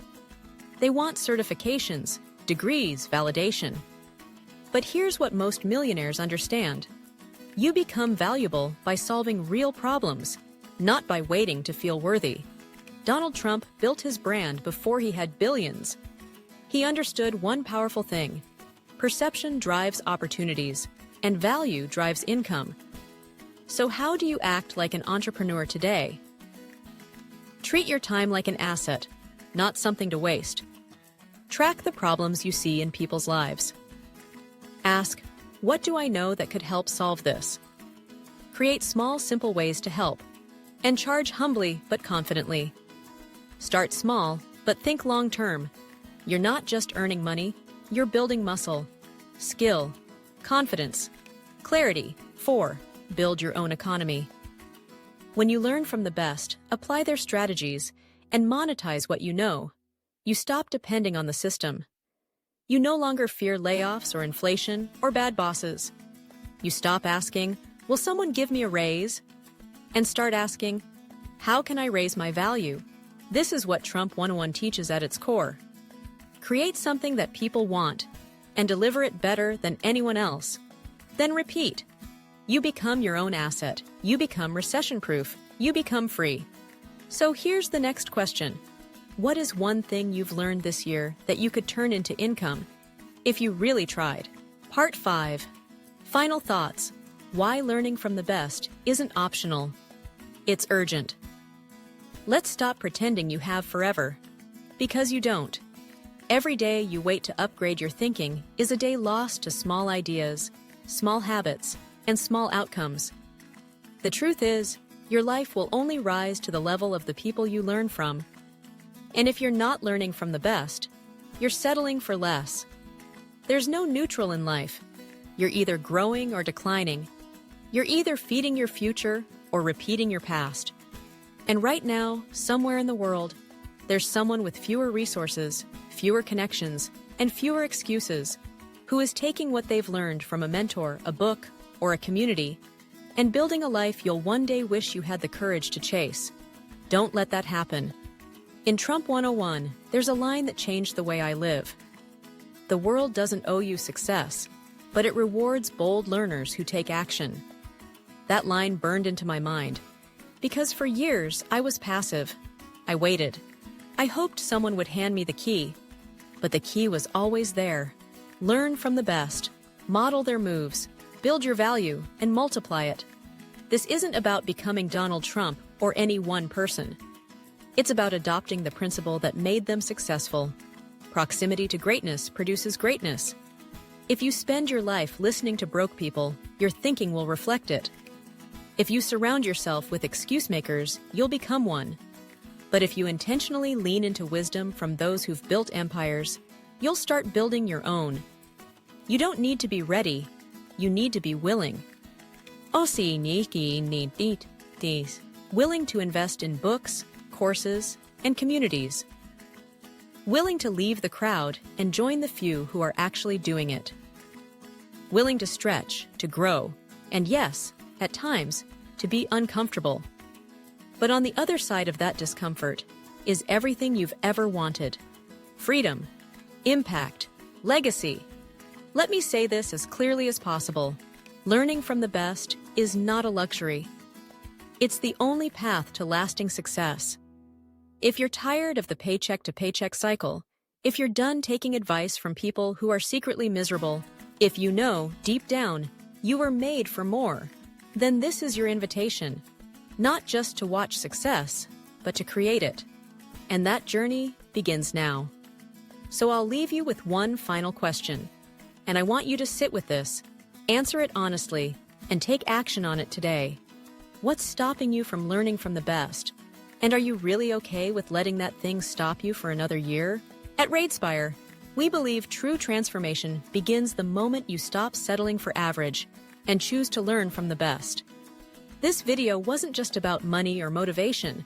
It was about equipping you with the mindset, tools, and strategies to change your life. If you've ever felt stuck, lost, or unsure where to start, let this be your turning point. Start applying what you've learned. Surround yourself with people who've already built the life you want. And remember, you don't have to do it alone. Subscribe to Raidespire now for more content that challenges your thinking and inspires real growth. Leave a comment below and share your biggest takeaway. We want to hear your voice. And if this video helped you, please share it with someone who needs to hear it today. Your journey is just beginning. Let's rise together. What if the one thing holding you back from financial success isn't a lack of money, but a lack of curiosity? Think about it. Every self-made millionaire, every successful entrepreneur, and every person who changed their life financially started with a single question. What don't I know yet? The moment you stop being curious is the moment your financial growth dies. And yet, most people stop asking questions after school. They stop learning. They stop exploring. They get stuck in jobs they hate, in cycles of debt, in a life that doesn't inspire them. All because they stopped being passionately curious. Donald Trump said it clearly in Trump 101. The way to success. Be passionately curious. Not just casually interested, passionately curious. It means waking up every day hungry to learn something new about money, investing, business, or your own potential. It means training your brain to search for opportunities where others see limitations. In this video, I'm going to show you why curiosity is not just a personality trait, it's a financial strategy. And I'll give you the exact methods to reignite your hunger for knowledge, so you can stop surviving and start thriving. This isn't about motivation, this is about transformation. You'll walk away with practical habits, insights, and mindset shifts that could change your financial future forever. So here's the question that will guide our journey. When was the last time you learned something that scared you, in a good way, and made you realize how much further you could go? Part 1. The true cost of not learning. Let's get brutally honest. Every time you avoid learning something new about money, someone else is making money off your ignorance.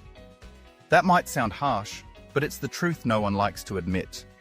Every unasked question, every unread book, every missed opportunity to study a new trend or financial tool has a hidden cost, and it adds up over time.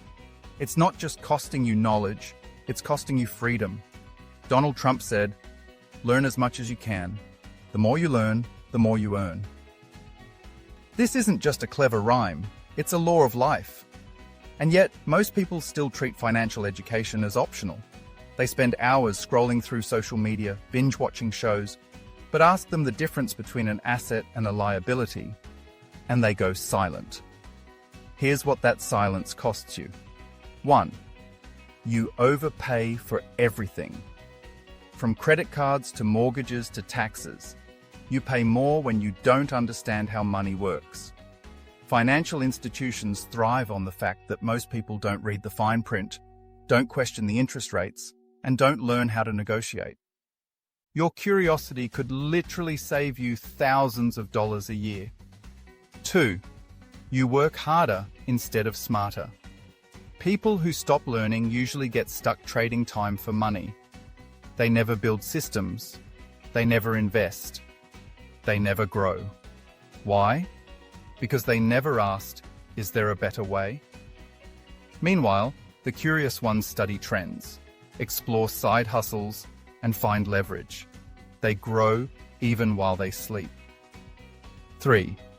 You stay in survival mode. When you're not learning, you're guessing.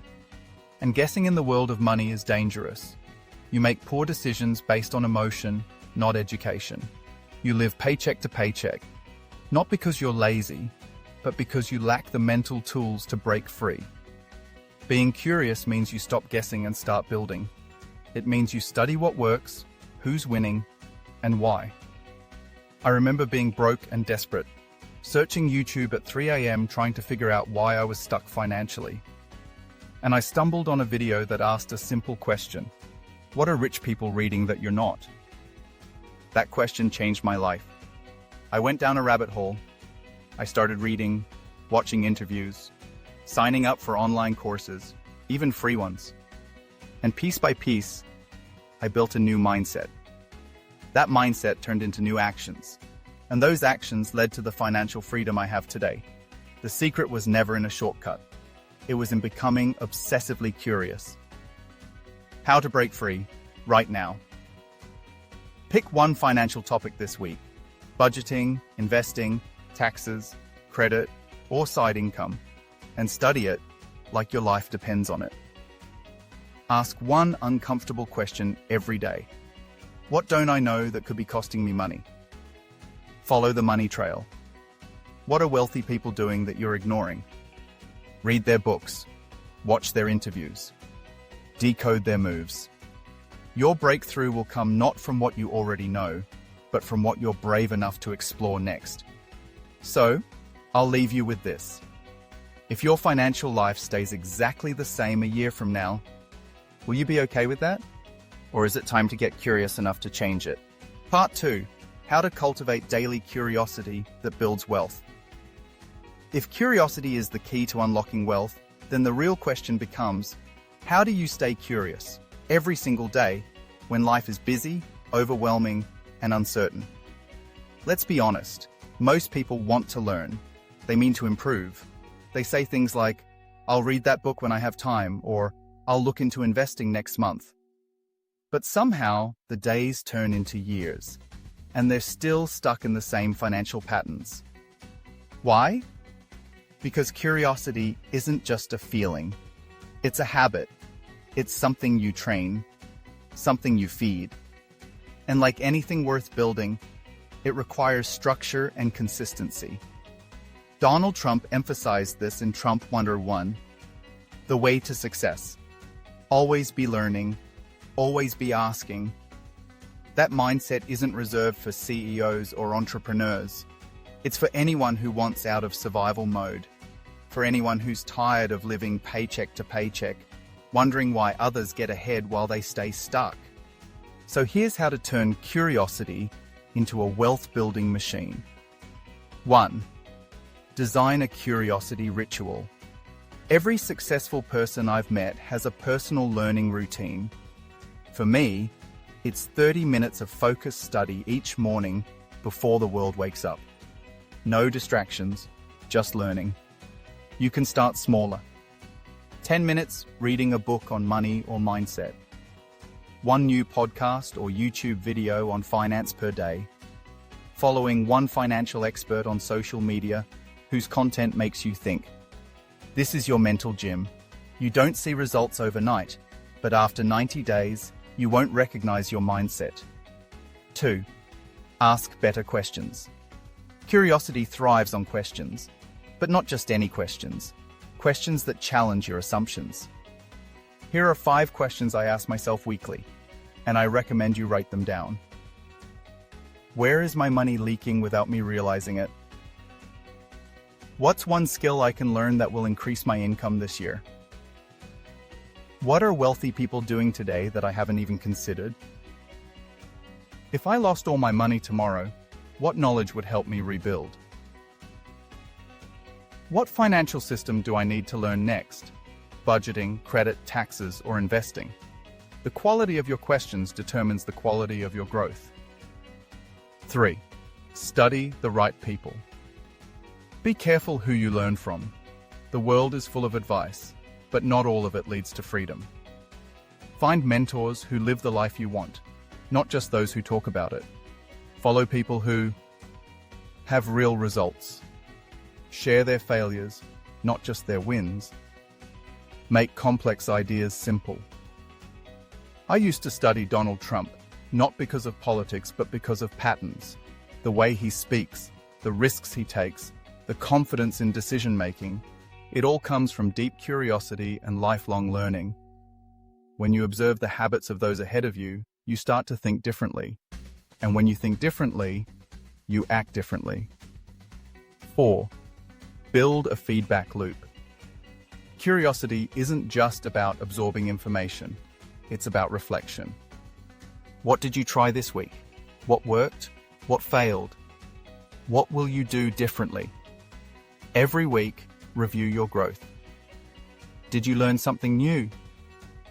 Did you take action on it? What was the result? This loop turns knowledge into momentum, and momentum builds wealth. 5. Reward your curiosity. Make learning feel like progress. Track your wins. Celebrate insights. Share what you learn. When you start viewing knowledge as your greatest investment, you'll treat it with the respect it deserves. Because here's the truth. Your income will never grow faster than your level of awareness. Now let me ask you something personal. If you made curiosity your daily habit, starting today, where would your life be in 6 months? Part 3. Real life stories. How curiosity saved me from financial ruin. I want to take you behind the curtain, because what I'm sharing with you isn't theory. It's real. It's personal. It's the raw truth of how curiosity pulled me out of financial chaos, and why I believe it can do the same for you. Just a few years ago, I was at rock bottom. Not emotionally, financially. My credit cards were maxed out. My bank account was one emergency away from zero. I was working 60 hours a week and still falling behind. I wasn't lazy, I wasn't stupid, I was simply ignorant. I didn't know how money worked. I didn't know how to protect it, how to grow it, or how to multiply it. And worst of all, I didn't even know what questions to ask. Until one day, out of desperation, I Googled, why do I work so hard and still feel broke? That single question changed everything. It led me to blogs, then books, then interviews, then financial education videos. I found Trump 101, The Way to Success, and read it cover to cover. I took notes like my life depended on it, because it did. One quote in particular hit me like a punch in the chest. The people who get ahead are not always the smartest. They're the ones who are the most curious. And for the first time, I gave myself permission to learn without shame. I realized I wasn't stupid. I was untrained, and I could change that. So I did. The first breakthrough, asking better questions. Instead of asking, Kabay, how do I get out of debt? I started asking, how do wealthy people manage debt? That led me to the truth about good debt versus bad debt, about interest rates, about leverage. I realized I could renegotiate credit card terms, consolidate balances, and shift my entire relationship with debt.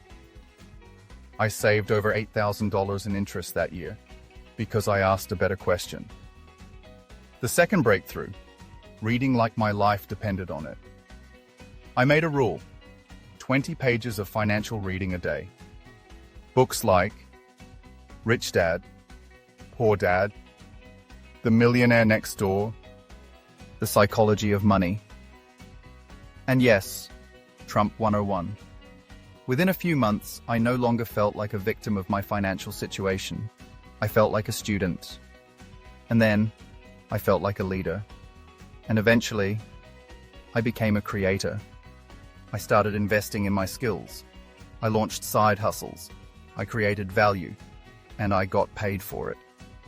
The third breakthrough: joining conversations I was once afraid of. I used to avoid talking about money. I felt insecure, embarrassed, but the more curious I became, the more confident I got. I started asking questions in communities, commenting on financial YouTube videos, joining groups, taking online courses. I stopped pretending I knew everything, and that humility opened doors. One conversation led me to a mentor. That mentor gave me a system. That system helped me make my first $10,000 online. It all started with a question: why this story matters to you? Because I'm not special. I didn't grow up with wealth. I didn't have connections. I didn't have a perfect plan. What I had was curiosity and commitment. You don't need to know everything today, but you need to be curious enough to start. Because the moment you stop learning, the world moves on without you. And that's a price you can't afford to pay anymore. So here's my challenge to you. What's one uncomfortable financial truth you've been avoiding that you're finally ready to face today? That question might be the start of your own transformation. Part 4: practical daily systems to keep your mind sharp and your wallet growing. By now, you understand the power of curiosity. You've seen how it can break financial chains and unlock doors to freedom. But motivation fades. Inspiration dies without structure. If you want lasting change, you need systems, not just willpower. Here's the truth. The people who win financially aren't always the most gifted. They're the most consistent. They don't learn once and stop. They build daily systems that make growth automatic. In this part, I'll give you the exact systems I used, and still use, to turn curiosity into cash flow and knowledge into real-world results. These aren't hacks. They're sustainable habits that create momentum, confidence, and clarity. Let's dive in. 1. The 10 to 10 to 10 Learning Framework. This is my daily financial gym. Every single day, I commit to 10 minutes of reading a book or article on money/business, 10 minutes of watching a trusted finance video or podcast, 10 minutes of reflection and journaling. It sounds simple, but it compounds fast. In just 30 minutes a day, you feed your brain, expand your awareness, and connect dots most people will never even see. After a year, that's 180 plus hours of focused financial learning. Imagine what that does to your confidence, your ideas, your decisions. 2. The weekly wealth check-in. Every Sunday night, I spend 30 minutes reviewing my financial life. No guilt, no shame, just clarity. Here's my checklist. What did I earn this week? From what sources? What did I spend? On what? Why? What did I learn financially? What's one thing I can optimize or automate next week? This system keeps you conscious. And consciousness is power. Most people never look at their money with honesty. They just react. But this ritual puts you in control. 3. The Curiosity Tracker. I keep a simple note on my phone called Questions I Need to Answer. Every time I hit confusion, fear, or curiosity, I write it down. Examples. What's the difference between an index fund and a mutual fund? How does compound interest really work? What's the best tax structure for freelancers? Then, I batch answer these questions during my learning time. Over time, this list becomes your roadmap. And when you follow your own curiosity, it sticks. 4. The 3 mentor rule. You need voices in your ear who are further along than you. I recommend choosing 3 mentors to learn from consistently. They could be authors like Donald Trump, Trump 101, YouTubers with proven credibility, Financial podcasters or entrepreneurs you respect, stick with them long enough to absorb their patterns of thinking. Not just their tips, but the way they frame problems and make decisions. That's how you rewire your mindset. 5. The teach-back method. One of the fastest ways to learn something is to teach it. Every week, I try to share one insight I've learned, whether through a YouTube video, a blog post, or even just talking with a friend. When you explain a concept out loud, you internalize it deeply, and you start seeing yourself as a financially educated person. That identity shift is everything.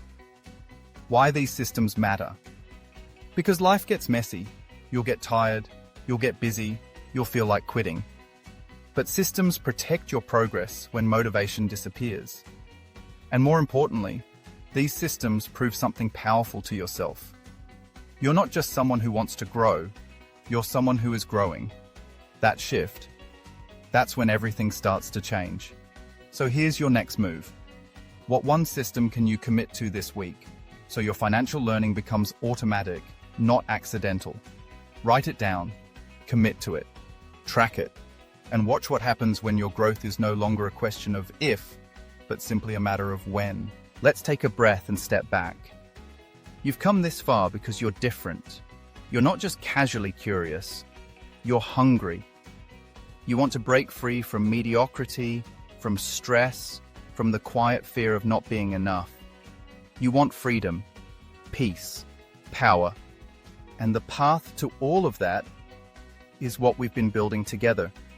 Curiosity turned into consistent action. But now comes the moment of truth. Because knowing what to do is not enough. Most people stop here. They nod their heads. They feel inspired. Then they go back to scrolling, back to reacting, back to surviving. Don't be like most people. Be the one person in your family line who decided to rewrite the story. Be the one who said, "It ends with me." The stress, the struggle, the scarcity, and something new begins now. Here's what we've learned. Curiosity is your superpower. It's not just a personality trait, it's a wealth strategy. Ignorance is expensive. The less you know, the more you pay, in stress, time, missed opportunities, and regret. Systems build success. Habits like the 10-10-10 routine, the weekly check-in, and asking better questions will take you further than bursts of motivation ever could. Your story matters. I've shared mine not to impress you, but to remind you that no matter how lost or stuck you feel, your comeback can start right now. And as Donald Trump said in Trump 101, to be successful, you have to be passionate. And the best kind of passion is driven by relentless curiosity. So what will you do with all this? Will you close this video and move on with your day?